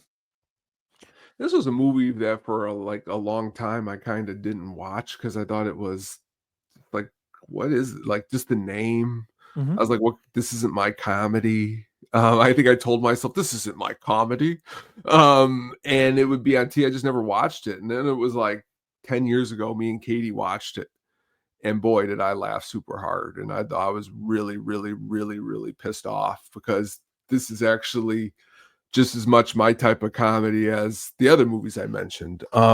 Kevin Kline is one of the funniest. Does a great job in this movie. Michael Palin does a great job in this movie too. The whole thing with Michael Palin stuttering, and then like Kevin Kline, like there's a scene where like Kevin Kline's like, "It's Ken coming to kill you," just like a lot of funny one-liners. That's pretty much, as Mailman Jack said, it's a lot of laughs, and then on top of you get John Cleese, but even on top of all that, you get the greatest Jamie Lee Curtis. Like, so you're getting like who's coming off of Trading Places, who's amazing in that, and you're saying to yourself, this is just a really funny movie. Yeah, it actually really is. I did not see this until later. And I wish I would have watched this sooner. I actually didn't see this until maybe about 10 years ago, 10, 15 years ago. which I started going. I went through a Monty Python's kick, and I wanted to go watch all the stuff they did. And then this is one of the films that they both directed, the Monty Python. So I really enjoy it. Kevin Kline is awesome in this film. Jamie Lee Curtis is awesome. Just a lot of just slapstick comedy too, and a lot of. It's kind of like I know it's a comedy, but it's kind of a little bit of a black comedy too, because he uses it. It was like the part where he's opening the safe. And he's telling her all these last weeks he spent with me, and she's like, "Oh yeah," and she's about to hit him in the head with a crowbar. That always cracked me up. Like just little things like that. I thought she was really Jamie Lee Curtis is really, really good in this film. And to Mailman Jack's comment that says, "I was so high when I saw this at the show. I practically laughed so hard I soiled myself. I almost soiled myself." There was a person who actually died from this film. Mailman Jack. A Danish man died of cardiac arrest from laughing too hard at the chips ups the nose scene, a well-known story in Scandinavia. Huh. So, I mean, Jack saw it at the Water Tower Theater. He was a classy pothead. You're always classy, Mailman Jack. Otto's famous line, "Don't call me stupid," line echoes a similar trait from Lady Killers and not to Director Crichton's Ealing Studios past. I do like that. Don't call me stupid. And when somebody calls him stupid, he gets mad. But I wish I could have included it in the clip. But when she starts telling about like his philosophy and how he doesn't know what the hell he's talking about, because he's like, "Oh," she's like, "This so and this doesn't mean this. It doesn't mean Belgian." And he's just like, "What?" Like it just like he doesn't get it because he's so stupid. But it's basically a poor con man that's kind of like out of his element. And I really like this film. It's a film that should be talked about more. A film that should be, when you talk about comedy, it should be one of the films that you have to see because it's something different in that sense. And Kevin Kline, the only movie I know him from is when he was the president. Well, two movies: the President one, Dave, and the Wild Wild West. Which I'm pretty sure there's other films I know him from. I just have to top of my head. You ever see? He's pretty funny, and you ever see In and Out? Okay, yeah, I've seen him in and Out. French Kiss, I saw him in too. French Kiss, he's pretty good. He's actually the Big Chill. He's great in the Big Chill. Mm-hmm. And obviously, I'll be honest with you, he's so smooth. He was able to marry Phoebe Cates. Yeah, the Gremlin lady. I wouldn't use her as the Gremlin lady. I would more look like the girl who got out of the pool in Fast Times at Ridgemont. I know. Lady, the lady who went off the chair out the window. She's the Gremlin lady. She's being a girl. We'll call her the Gremlin girl. There we go. When I was a kid, I don't know why, but Gremlins 2, I always laughed when she's wearing that ridiculous ridiculous thing hat. Yeah. And then when she like says something and she mentions something to the the tour group and she does a little air quotes, it always made me laugh as a kid. I have no idea why. It wasn't even funny. Maybe because of the fact she looked ridiculous in that stupid hat. But that was the first thing I saw her in was Gremlins, and then of course I did experience the Fast Time at Ridgemont High. But yeah, this film though, excellent, great pick, Tone. I wasn't even thinking about this film, which I'm really happy you picked because I do like the fact that you pull out ththese little gems that I haven't heard in a while. So we're going to do so many shows on the road. We're just trying to fit things in the movies that we can just always talk about. A movie in a little while. I mean, I could have went with the first one, but I'm like, you know what? Let's talk the second one. Because you never know. We'll talk the first one another time. That's what's cool about this show. I love it. Yeah, and this one's a classic, man. If you haven't seen this one, check this one out. Is this one actually on Prime, Tone? This one I own and I watched my own copy, but I'll give you a thing here. It's let's see here. It is streaming currently on Tubi for free. Cool. I see Pluto TV as well. Pluto too. Yeah. Yep. Okay, so check out A Fish Called Wanda. Good film, man. Let's move on to our next film. Don't forget, brother. You owes 100. Yeah, here's one of them. Fuck you. 1987's Born in East LA, directed by the man himself, Cheech Marin, who also did Cheech and Chong, Get Out of My Room. It stars Cheech Marin, Daniel Stern, Paul Rodriguez, and Kamala Lopez. It had a box office of 17 million. This film is one of the most quotable films me and my brother talk about all the time. This is the first film that Cheech did when he and Tommy Chong broke up from Cheech and Chong. So this is the first film he did by solo. I always laugh at this film. The character of Feo just is hilarious to me. He's the character that you just saw in that clip. Tony Plana, who plays Feo, he goes into you heathen. Just the way he talks, you don't have to thank me, brother. You just have to pay me. Like that whole little scam he runs. Daniel Stern is awesome in this film as the white guy that gets him over. That Jimmy that just sets him up with these horrible schemes. There's a great quote in it where it's like he's walking down the street and there's this couple coming forward and he goes to talk to them, and the guy goes, "Don't touch me, I'm an American citizen." That part always cracks me up. Like it's typical Cheech Marin with the music in here. They do what was the name of their band? Rudy Huevos is their band. Then they have like the scene where he's trying to teach them twist and shout, and the guy's like, "La Baba." That's La Baba. Which I didn't know. The guy who says that is Daniel Valdez, the director of La Bamba. That's his brother. Really? Apparently, yeah. Apparently, when I looked up for trivia, that's what came up. But another part where he's when it gets raided by the La Migra, he goes, "Who's the president?" The guy who's in the Death Valley days. John Wayne. When it was actually Ronald Reagan. It's just it's a great film. What do you think about this film, Tom? Before I tell you, Tommy Chong is in the movie. Where is he in the movie? No idea. He plays the Jesus that's hanging over the phone. Oh yeah, he does. Paul yes. Rodriguez keeps. Honestly, right here, I went to the library because you've been talking about this movie so much. It's been such a long time since I've seen it. I had to sit down and rewatch this and give it my total focus. And I love this movie, man. This movie, honestly. And I know you're gonna like maybe even look like I'm crazy. Like I love the ending of this movie a lot. Like a lot. Oh, I do too. Like I love it. Like I almost want to like tear up. Like I love the movie the ending of this movie. And what I really love too is doing some other research from it. I was reading an article, a little quote put together by Richard Pryor.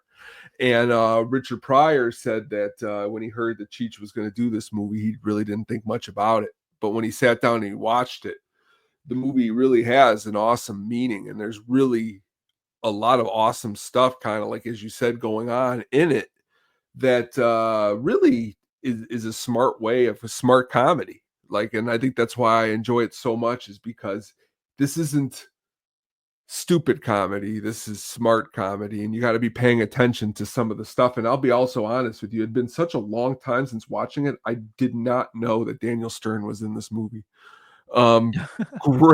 Great performance by Daniel Stern. Ridiculous. But just again, an overall what the F situation. And the way Cheech plays it too, come on, man. You, me, anyone else, we'd be a lot more mad than him in this movie. The part where he when he goes up to the border patrol's desk and he's like, "Guadalupe Rudolfo Robles. Oh, you almost made it up to San Juan. You sure going to a lot of cities named after saints, huh?" He's like aged 58 years old. He's like, "What are you talking about? I don't look 58. Because I'm not 58 years old." That part cracks me up. This part when he has, the other than Mexican OTMs. It's kind of funny because the guy that is farthest to the right, the guy right next to him is Sal Lopez, who is is Mexican, which always cracked me up. He's in Price of Glory and a couple other shows. He's also in Selena. But he plays an Asian guy in this film. Doesn't have any lines except "what's happening." Which I always was funny. He teaches him how to do the bandana. Hey, what's happening? And I think the ending, doesn't it have Coming to America by Neil Diamond as well when he did Run Down the Hill? Yep. Yeah. And another part too that always cracked me up was like the border patrol guy's like, "Oh, I'm gonna catch some Z's before he comes down here." Well, that's what was funny about it, because he sees him up there. And I even we're trying to explain this to Katie, and she's just staring at me. I'm like, the ending of this movie is great. Because the guy's like, "Oh, I'm gonna catch some Z's, it'll be 4 minutes until he gets down here." But I didn't think that's what Cheech was going to do because, like I said, Yeah. it's been such a long time. And then it was like, let's go. It was awesome. And then the other guy's like, holy shit. Yeah. Oh yeah. Yeah. Just a great film. I like It the kinda- little relationship with him and the girl. Mhm. I thought that was a good little touch to the movie too. I mean, what's great about, and I'm not saying this isn't good, but like I love my movies where you could think about it. You thinking at the end. He's sitting there, he's sitting on the truck, and Daniel Stern's like, yeah. He's like, yeah, I did it for you, but he keeps complaining about giving the money or whatever. He's like, yeah, I did it for you, but he wanted 500. You hear that guy's pissed, like he had to give the 500. But like that shows you again, like Cheech, and I honestly, I couldn't. I know you say this like, oh, I do the same thing, but how could you not? You know what I mean? Like, how could you not? Because Cheech was going to get back eventually, and look, he did get back. So. Yeah, and Paul Rodriguez, we didn't really mention him a lot. He is phenomenal in this film as his cousin. I like that there's like this little side story going on with the cut. Like that's smart writing. Because he isn't really like he's in the story, but he's not like in the story. So like, and Paul Rodriguez is a guy that like you talk about me being 10 years old, turning on HBO, seeing stand-up specials. Paul Rodriguez is one of those guys. So like, again, I liked back in the day, and I know they still do it sometimes, but like in these comedy movies, even back into like National Lampoons, the latest comedians would get, a little role here and there. And, and Cheech, was able to give that to Paul Rodriguez, which I thought was just awesome. Yeah. And his son became a professional skateboarder. No, I like Paul Rodriguez's comedy. Million to One is one of my favorite films, but we talked about that one before. But yeah, just great all around work. Everything you expect from a Cheech and Chong film that doesn't have both of them in, besides the Jesus picture. And it's kind of started Cheech's like solo career. I think I don't know, did he go on? Because Shrimp on the Barbie, I think, was right after this, if I'm not mistaken. It was. That's one of my all-time favorite Cheech Marin movies. Also, it's funny, most people don't know is Cheech didn't know how to speak Spanish until he got a lot older, which I thought was kind of cool. He learned, like, he always kind of faked it till he made it. Now, wasn't Cheech, wasn't he born with a cleft lip? Yes, he was. That's why he had the big mustache to cover it up. Well, that, and I didn't realize that. I've never realized it until watching this movie that's why he's got the little part in the mustache that's missing over here because of the cleft lip, which is so awesome that shows you how much you're not paying attention to that stuff. Is that it took me 40, 30 years to see that. And, Cheech is just such a great, which we'll continue here in a second, obviously, such a great comedian for a lot of different reasons. He is very, very influential to comedy, in my opinion, which we'll get to here in a couple minutes. Yeah. Actually, let's just go straight into the next pick, my man. Here. I sold 2 lids last night. How's that? Oh, yeah? All right, Holmes. Who'd you sell them to? Me. Cheech and Chong's next movie, released in 1980, directed by Tommy Chong, who did Far Out Man. Cheech and Chong's the Korjian Brothers, I think it's pronounced. Still Smoking, Nice Dreams, and Up in Smoke. It stars Cheech Marin, Tommy Chong, and Evelyn Guerrero. Had a box office of 41 mil. Tone, tell me about this one. How I judge, like, especially when it comes to, let's say, like the stoner comedy genre, is somebody like my wife, who is as sober as anyone I've ever met in my whole entire life. And she laughs, and she could laugh at this stuff, because a lot of times people will make these derogatory comments like, oh, you got to be stoned to watch this movie, or you got to be out of your mind to watch this movie. No, comedy is comedy. I mean, you're going to laugh at it. You'll just enhance maybe more or laugh harder if you're under the influence of booze or whatever. But like to see this genre, I mean, you're looking at here with these two, Cheech and Chong, the beginning of that. I mean, Up in Smoke's great.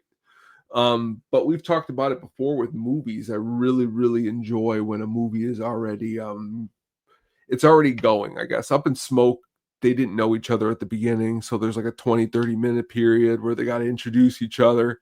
This movie hits the ground running. I mean, this movie they are from the word go ready to really honestly get ridiculous. I mean, you're talking about a movie coming out, and to be fair, we're looking at just celebrated its 45th birthday just a week ago. Came out July 18th, 1980. Now, I'm imagining today I went and seen Naked Gun. It was funny.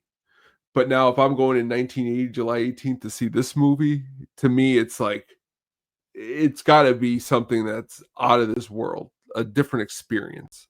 From everyone that I've heard or talked to who is older, who's seen, these movies at the movie theater, that's pretty much what it was. I mean, this movie's got Paul Rubens in his first movie. Yeah, and that's the kind of stuff like I just mentioned in the last movie. Giving out like these chances to up and comers in small, it doesn't have to be more than a minute or two, but memorable is important. Of course, I like Cheech and Chong together. I mean, of course, I think Cheech is the stronger of the two, but Chong without Cheech too. See what ends up happening in these movies is the more they go along, I think the shtick kind of wears thin a little bit. Even if they just came out with this brand new documentary with them two called Cheech and Chong's Last Movie. And there are parts like in some of these, they got different views of how it all went down or how it happened. And they still do have these different views and they're just not going to agree on it. You know what I mean? And I guess that's what's kind of cool about creating stuff too. You know what I mean? When you're creating things with people, you have to learn how to work together, even when some things aren't. And I mean, their creation, it's not like, I mean, they were together for well over 16, 17 years. I mean, Cheech is what, 8 years younger than Chong? You know what I mean? Yeah, Tommy Chong's old. Cheech is 79 and Chong is 87. So you know what I mean? And like, so imagine somebody 8 years younger than you, staying on your couch with, you, your wife and Vinny, you know what I mean? And this guy's your comedy partner. You think about that stuff. And honestly, that's why I enjoy these movies, because I think of a lot of the background, the mileage these guys put on. A lot of people watch them just to laugh and at some of the humor, because there is a lot of hilarious drug humor in these movies. But it's all depends on what you're looking for. But Cheech always generally nails his performances in most of the movies I've ever seen him in. Yeah, he's actually a really, really good actor. To be honest with you, a comedic actor, of course, but he kind of got once the Cheech and Chong films kind of went their way, after his solo stuff went his way, he kind of got his being the sidekick again, side gigs, doing like Tin Cup, he got hooked up with Robert Rodriguez, who cast him pretty much in all his movies in small roles. And then he was doing the TV shows, and then for Tommy Chong, he started selling marijuana, bongs, got thrown in jail, which I think was ridiculous for selling bongs, but he got thrown in jail, and then he met the guy who did Wolf on Wall Street. He convinced him to write a book, and that's what became Wolf on Wall Street and became a movie. He also was excellent, kind of got a resurgence in that 70s show as Leo. That's true. So his shtick played well in certain areas. Cheech kind of evolved. Tommy kind of stood into like the stoner stuff. But I always remember Cheech and Chong stuff. I was always blown away that Radon Chong was Cheech Chong's daughter, because I'd seen her in all these movies, and I think my dad or someone's like, "Yep, that's his daughter," and I just didn't see the connection between the two. You know what I mean? She was like this elegant woman, and then he was like Chong. You know what I mean? So, but that's how family works sometimes. Yeah, totally does, man. It's crazy. I wonder if he turns into a gargoyle too. That's you. That whole James Remar is great in that episode, man. Yeah. For those who don't know what we're talking about, tell them what we're talking about. Tales from the Dark Side. A great horror anthology movie.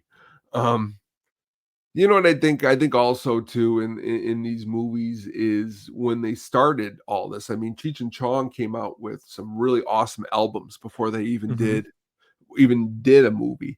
You know, it runs its course. I mean, the 80s were not the 70s. Okay. The 80s weren't, the pot smoking decade. It wasn't, stoners weren't, there wasn't your stoner comedies. It's like, this is like this niche that's why I think Cheech, in all his greatness between the both of them, he knew he needed to branch out. And I think Born in East LA, I mean, when you look at a better way to branch out than Cheech and Chong, I mean, I think Born in East LA is a great first step. So there's two things that stick out to me about this film, and they both involve Pee Wee Herman. The first is when they're complaining about their luggage, which Cheech Marin's hair is fucking ridiculous. It's like that, like dirty blonde or reddish. Are you talking about his cousin? Because he plays two roles. Yeah, he plays his cousin. Like he's like, oh, I gotta get my pack, yeah. But his hair is ridiculous in it. But Pee Wee does the I know you are, but what am I with Tommy Chong? And he's like, I'm gonna call the police. He's like, I'm gonna call the police, and Tommy Chong and him go at it. That's like my first thing of Pee Wee, being Pee Wee, and then Tequila plays, and of course the Tequila song. But the other part that was funny was, since this is Pee Wee's first film, he actually appeared in another film in 1980 called The Blues Brothers. And when I was doing this, while filming The Blues Brothers on the same lot they did this film, Dan Aykroyd and John Belushi visited the set. Aykroyd ended up directing the scene where Chong urinates out a window. A visible hole was left in the shot. Intentionally, Aykroyd told audiences would assume it was Chong's penis. Oh. Which I'm like, what? But the fact that Pee Wee was on in Blues Brothers as well as the maitre d' who tries to offer them champagne, and then he's in this film, was kind of cool that they were actually on the same lot, which is kind of cool. That is really cool. The two women yelling "Help me, Wamba" during the movie shoot are played by Cassandra Peterson, who was Elvira, and Rita Wilson, the future wife of Tom Hanks and movie wife of Arnold Schwarzenegger in Jingle All the Way. Very awesome.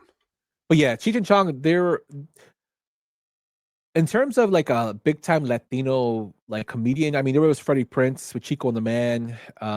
And then, there was Cheech and Chong that I can remember. Like Tommy Chong's not Latino, but Cheech Marin is. And, he was like one of the first Latino guys I can think of that really, it was like really cool to see somebody from a Mexican persuasion to be in comedy. Yeah. And I mean, we're talking, possibly, influential top 10, definitely top 20. I mean, that's, you know what I mean? That's awesome. Yeah, man. He's one of the trendsetters that got it going. Him and Tommy Chong, there's just that genre of pot humor. And then, it makes a revival. It comes back in small doses. But, they're the ones that made that funny, which I thought was awesome. Without them, there's no Half Baked. There's no Harold and Kumar Go to White Castle. No. You know what I mean? You get these because, but that's what makes it awesome. I mean, real cool. Yep. So we're coming down to the final two, guys. The final two, everyone. We're going to go with our next film right now. He holds a rifle above his head, captured in that moment just before he proceeded to beat the shit out of the National Guard private lying on the ground beneath him. That scene always cracks me up. Smoke Signals, that film directed by Chris Iyer, who did Jim Thorpe, Lit by Lightning, Edge of America, Thief of Time, Skinwalkers, and Skins. It's starring Adam Beach, Evan Adams, Irene Bedard, Gary Farmer, and Tantu Cardinal. It had a budget of $2 million and a box office of $6.7 million. So if you guys don't know me, I really like watching a lot of Indigenous films. This film is actually the first Indigenous movie written, directed, and co-produced by a Native American. or Native Americans, and I think that was really, really cool.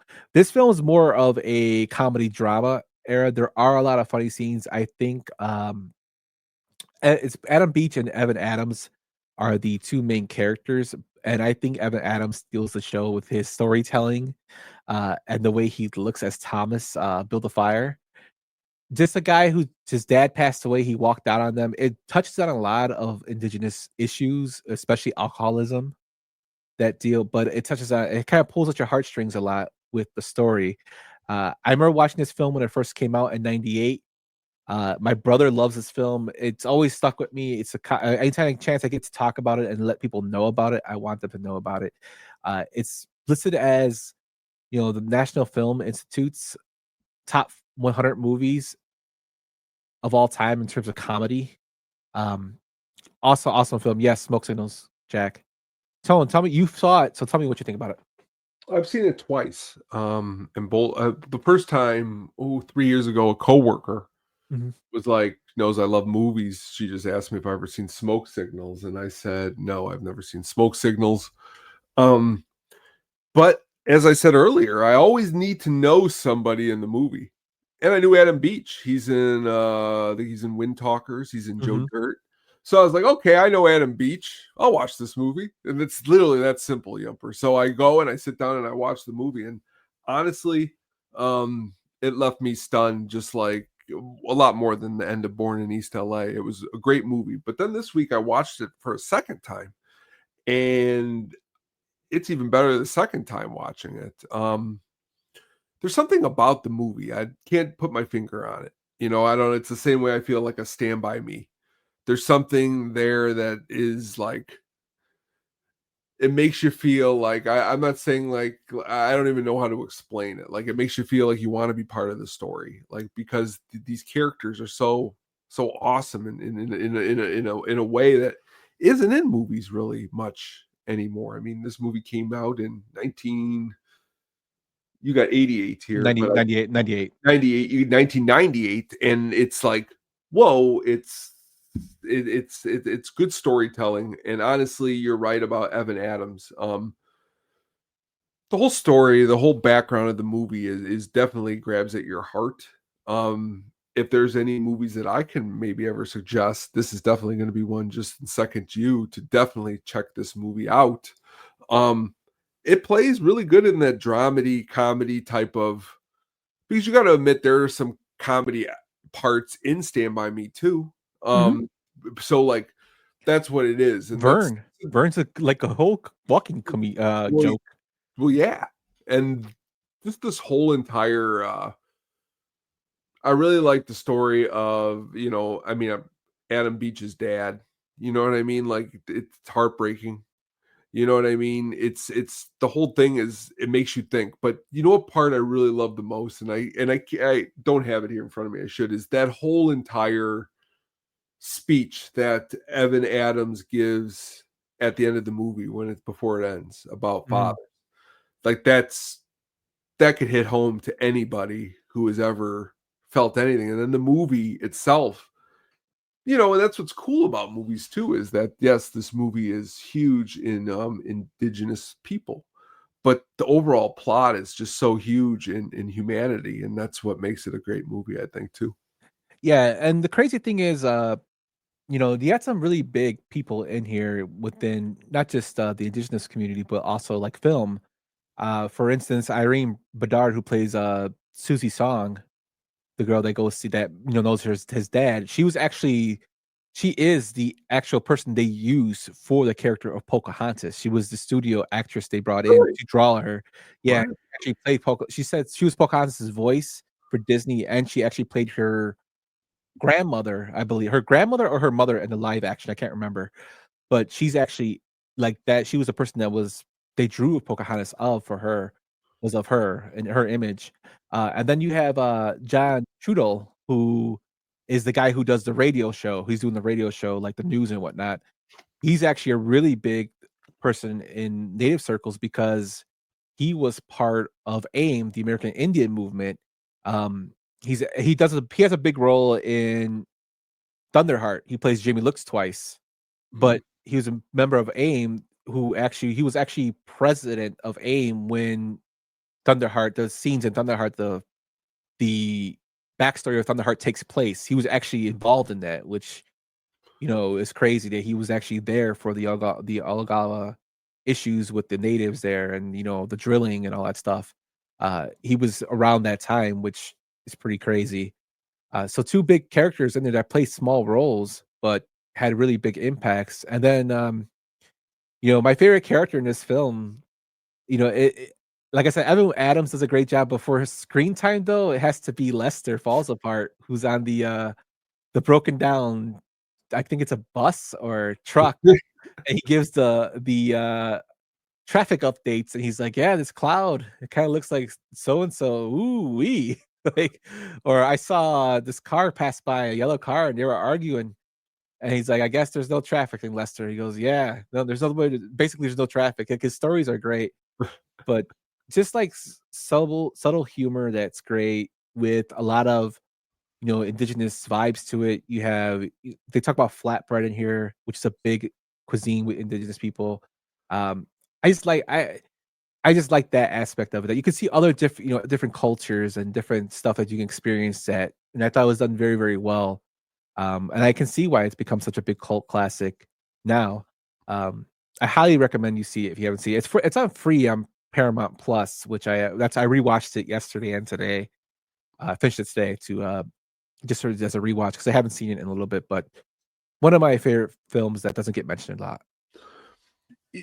I think about this a lot. Like, me and my mom are one way, and then my dad and my two sisters are a different way. Like, my dad and my two sisters are the type of movie watchers who got like 6 or 7 favorite movies, and that's the only movies they watch. And they'll watch new movies, but me, I'm always looking to find something that makes me feel different, new, learn about something new. Like, I much rather you were like, let's go to this place 30 minutes away and learn about indigenous people than go to the same game we went to 100 times, because I'm always about just trying to learn more. And this movie is great for in the film thing, is because you get to just the story. I don't want to give anything away, but the whole entire story is, because I think the second time I kind of like got the point almost that, like, I could be wrong, that like at the end, because Adam Evans keeps repeating like the same lines to Adam Beach, like, but says it with like a smile on his face, but I don't really think he's really smiling when he's saying what he's saying. And I think that's kind of like, I didn't really pick that up the first time, especially like at the end, because I think a lot of times Adam Beach it was all about him going to meet his dad out there. But the reality is that, Evan Adams, his character, lost his parents too. And that never really was ever really talked about too much. It was just talked about how his dad and this and that. But like, Evan Adams was such a nice, open-hearted character that even when his dad talked to him on the bridge, Adam Beach's dad, it was still like, he still wasn't a jerk. And I think that's kind of like what the story, and he gave his money to go on this trip, when the reality is if someone killed your parents, would you give the money to go see that person? Most people wouldn't. But No, and I think I think he always knew that he was sorry for it. That's what. Well, yeah. And I think that, but I do like when he kind of gives him shit when they're driving back. He's like, "You're always playing the victim." Like, the way he goes off on him, it was. I love that change of character. How he just goes back at him.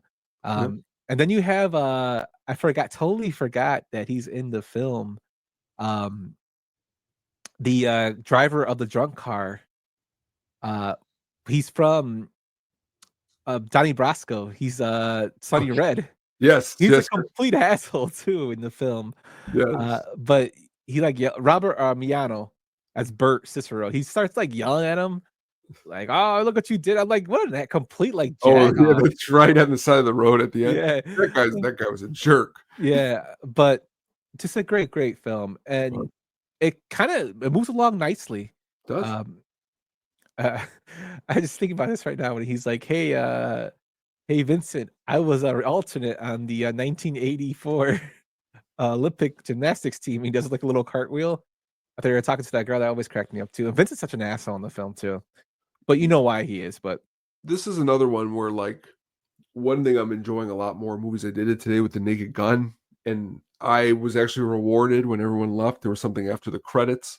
I really like listening to the music after the movie ends. Mhm. Because a lot of the times, if you're really sitting and thinking about the ending and then you hear the music, it can match up into this really nice 5-6 minutes where you're just thinking about what you just watched. And I'm not gonna lie, like I did that with this movie. I just sat there and like listened to the music after he gave that speech. And I thought about things pertaining to my own life, to other people's lives. And honestly, that is the key to a great movie, is when you can like find relation into it. Not only find relation, but find a way to kind of heal or move on into something that maybe you're struggling with. It's really good in that department. Yeah, I highly, highly recommend it. If you have Paramount Plus, check it out. It's a free on Paramount Plus. I think it's also like $4 probably on Amazon Prime if you don't. But definitely check out Smoke Signals. A definitely underrated classic. Tone, you ready to get to your last film, my friend? Let's do it. One more word out of you and he gets it, all right? Come on. Why don't you two put your heads together to make an ass out of yourselves, huh? 1983's Easy Money, directed by James Signorelli, who did Police Academy 2, The First Assignment, and Elvira, Mistress of the Dark. It stars Ronnie Dangerfield, Joe Pesci, Gwendoline Fitzgerald, Jennifer Jason Leigh, Tom Doonan, Kenneth Ariza, and Azara, and Taylor Negron. Also has a box office of $29 million. For some reason, I couldn't find the budget for this one. But Tone, tell me about Easy Money. I love it's. I do this with her. I mean, I did it earlier. I don't like picking favorites, but for the sake of argument, sometimes I do, and not like I'm going to argue with you on this one. But for me, as Mailman Jack said here, this is to me Rodney's best movie. Nothing's. I love Caddyshack, and I really, really love Back to School. But the reason I like Easy Money a little bit more is like I always like things that aren't as popular sometimes as the other things, and Easy Money isn't as popular of a role for him as Caddyshack and Back to School. Everyone knows those two roles, but you'll still find people out there who haven't really sat and watched Easy Money. And why do I love it even more? Our man Joe Pesci, man. I'll always remember when my father's told me about a Joe Pesci movie with Rodney Dangerfield, and my face was like, no, there ain't no fucking movie with Joe Pesci and Rodney Dangerfield. And then he sent me to Suncoast Video to find the cassette for this, and I found it, and man, there are some great lineup jokes in this movie. Really good jokes. Yeah, it's kind of like a Brewster's Millions kind of black plot to this, And from what I was reading, Dangerfield said this is probably his most close to seeing his character is the most closest to the person that he is in real life, which I thought was hilarious.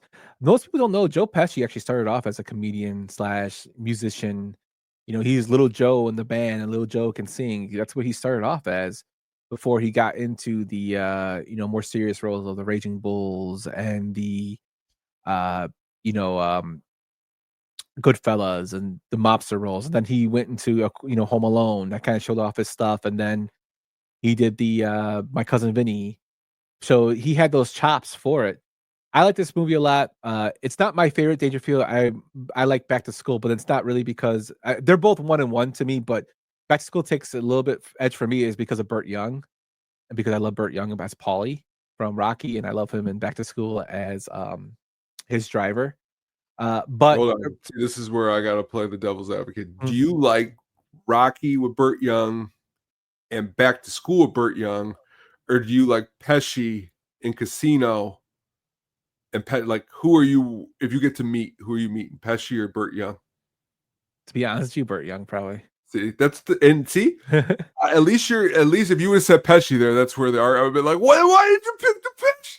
But see, Burt Young's amazing. Burt Young, yeah, I really like Burt Young. The way he crushes that the thing in Back to School, he's awesome. Burt Young's great. Yeah, so that's probably the reason that I like those films. But this one, it takes the cake in terms of great comedic timing, Pesci is awesome in it. One of my favorite parts is when he's putting together the bike and he rides it on Christmas and it just breaks off. The probably the most famous gift from this movie is when they're carrying a damn birthday cake that decides to get trashed up because they drive around in his damn plumbing truck. It's got so many great one-liners in it. Beef Loaf was a big fan of the neighbor and her assets.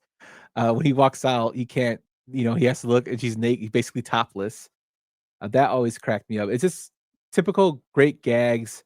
A film that doesn't get mentioned a lot. Just a great film. Very, very cool movie. A lot of laughs, a lot of fun.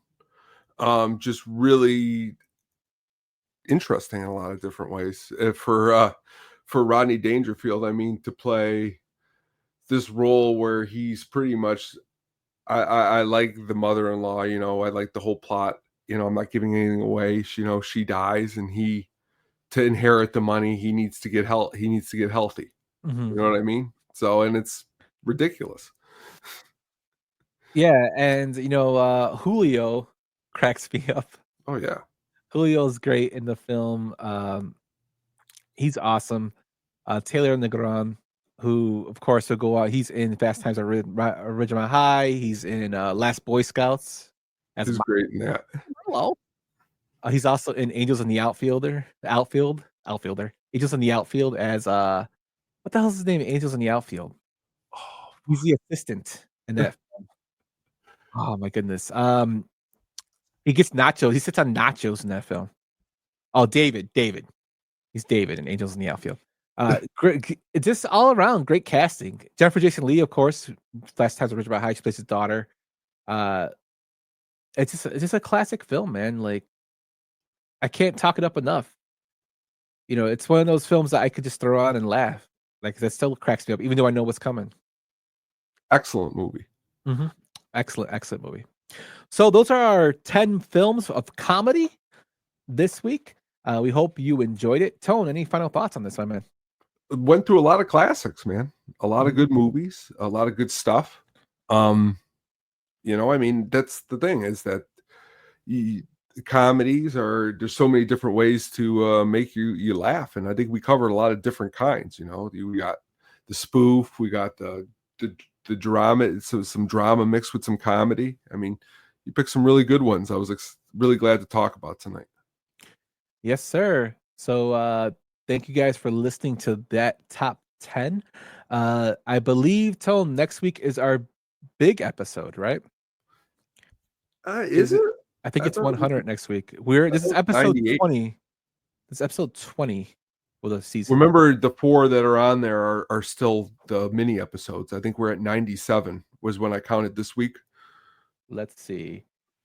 I'll make sure right now. Tell a story while I look this up. Again, back to Taylor Negron, who plays in this movie and in Fast Times at Ridgemont High. His cousin is the lead singer for the rock band from the 60s and 70s, Three Dog Night, which is very interesting. That's always a connection in movies and such. But what also is crazy about Easy Money is that, when you think about it, Dangerfield only has, to me, 3 classic roles. You got Easy Money, you got Back to School, and you got Caddyshack. I wouldn't put Ladybugs in there, but Ladybugs, classic. All right, so Tone, this episode will be 103 altogether. This will be 103. So next week would be 100. I'm pretty sure. Are you sure because I just counted them this week, and that's not what I got. Right now, I'm looking at episodes, and it looks at the bottom. It says 102 episodes. This one hasn't been posted yet. And we got 5 episodes. If you sit there and we have 97. There's 97 episodes. If it's at 102, so this was 98. This is our 98th episode. We got 2 more, and then it's 100. No, it's 102 now. Yes. Listen, -4 mini episodes. Mm-hmm. That puts at 98. And then we did another episode where it was just a mini. It was a Friday, and it was a mini episode. But we talked about like the death of Gene Hackman. Oh, okay, yeah. I guess so let's do some math. This would be 98. No, you kept saying 4. It's 5 episodes actually then, because we have 4 mini shows and then Gene Hackman. Well, you said you kept going 102, right? What's 102? What's 102 minus 5? Or 4? Yes, it's 102 minus 5 is 97. And what's 102 minus 4? 98. None of them would put us at 100 next week. Technically, It'd be 98 or 99. This no, not counting this episode. It's 102 right next now. week is going to be our 100th episode. Tony, right now it's 102. This is great for this. It's 102 on the Yes. Apple Podcast. Okay, So what's 102 minus 5? Okay, but you said 102 minus 4, which is what you're. Or minus 4. It's You're 98. saying next week is 100th episode. It won't be our 100th episode. It'll be our 99th or 98th. No, it would be our 90. It would be our 100th episode if we minus 4. How could it be minus 4 if 98 would minus 102 minus 4 is 98? Yes. And what's 98 plus 1 next week would be 99. No. 98 plus this episode, Tone, is 99. That's what I'm trying to tell you. But it's that's where you're confusing me because you kept saying 4, but it's 5 episodes. That's how I was getting. You're confusing me. And you're like, first of all, it's bad ethic to not get a 100th episode thing ready to go before just saying it at the end. But that's something different. No. That's what I'm saying. I wanted to make sure it was not, because I was hoping it wasn't, because we haven't planned the fully out one out. That's what I'm saying. Yeah, all right. Anyway, you heard us argue about math. Fuck math. Tony, it's going to the Sugar Baggy's last pick of the week. Sounds good. Damn math. Where the hell are you, Tony? You don't even got that ready and you're arguing about math? You know what? No, I don't. The Sugar Baggy soundtrack pick of the week.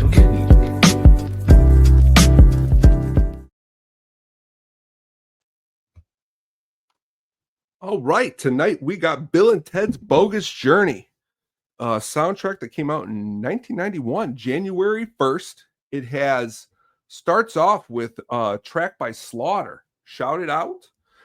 This whole entire soundtrack is a mixture of both like older late 80s rock, and then it kind of mixes into Faith No More, doing The Perfect Crime, Primus doing Tommy the Cat, Megadeth, Go to Hell. Steve Vai is on a couple tracks on here, The Reaper and the Reaper Rap. One that I always remember is Kiss's God Gave Rock and Roll to You, which is always really cool song to jam out to. But it always remembers for me is that it is a soundtrack that my cousins would play a lot. And when you got cousins that would play stuff and like that, and makes it a little bit more memorable. I don't know if I would have really sat down and listened to the soundtrack unless they were the ones to play it, because they liked a lot more of some of that late 80s music than I did, including Slaughter. I remember them listening to that band. That's the band that starts the soundtrack off. But again, celebrating a huge, again, 34 years. It has been around 52 minutes. It also, I remember, it's selling some copies. It's crazy because Entertainment Weekly gave it a B+ when it came out, and said it was pretty close to being totally excellent. Yeah, great. Actually, I really like this film too. Great film. Rock and roll made what's it? Rock and it's a Kiss song. God Gave Rock and Roll to you. Yeah, God Gave Rock and Roll to You. The Reaper, of course, the Reaper Rap, which is so horrible song, but I love it. Do you may be a king or a street sweeper, but everybody dances with the Reaper? Get down with your bad self. Classic. Steve Vai, excellent guitarist that not a lot of people know about. Great. If you want to see a great Steve Vai solo, look up the Steve Vai versus Ralph Macchio in this movie called Crossroads. Great. They just basically do a guitar off, and it's all written by Steve Vai. All the music that's played in there is written by him, so he's basically battling himself. But excellently done. Steve Vai is a magician with a guitar. He is. So great pick, my friend. Thank you. Very awesome. What the hell? I'm sorry. I just got marker all over my hand. I don't know from where. But that is our show. You heard us argue about math, about Marvel, and about horror movies. So I hope you enjoyed that. As our arithmetic could not go through our brains there. But we will be back next week, and then hopefully the next week after that will be our 100th episode if we did the math right. But Tone, anything else to add before we out of here, my friend? Let everybody know what's going on with the hookup and what's going on with the James Bond stuff, my friend. Just dropped the James Bond episode this past Wednesday. We're going to be going live, switching back and forth. This Wednesday, the hookup on music is going to be going live. So we're just going to kind of switch back and forth. And it's going to be a good time. So please tune in. Cool. With that, everyone, thank you so much for listening, watching, tweeting, and viewing. Well, watching and viewing go together, but you know what I mean. We're over the 2-hour mark, Cotton. That's just for you.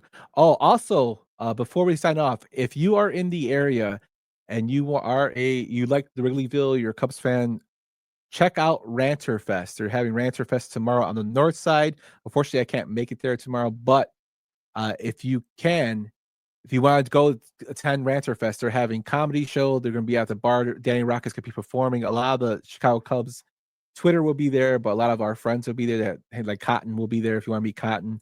And a lot of they have bands there, comedy acts, games, all this cool stuff. And they'll be watching the game between the Orioles tomorrow at the bar. All the proceeds from tickets go to the Lost Boys organization, which is a inner city youth organization that helps kids with from arts to sports. They buy the equipment.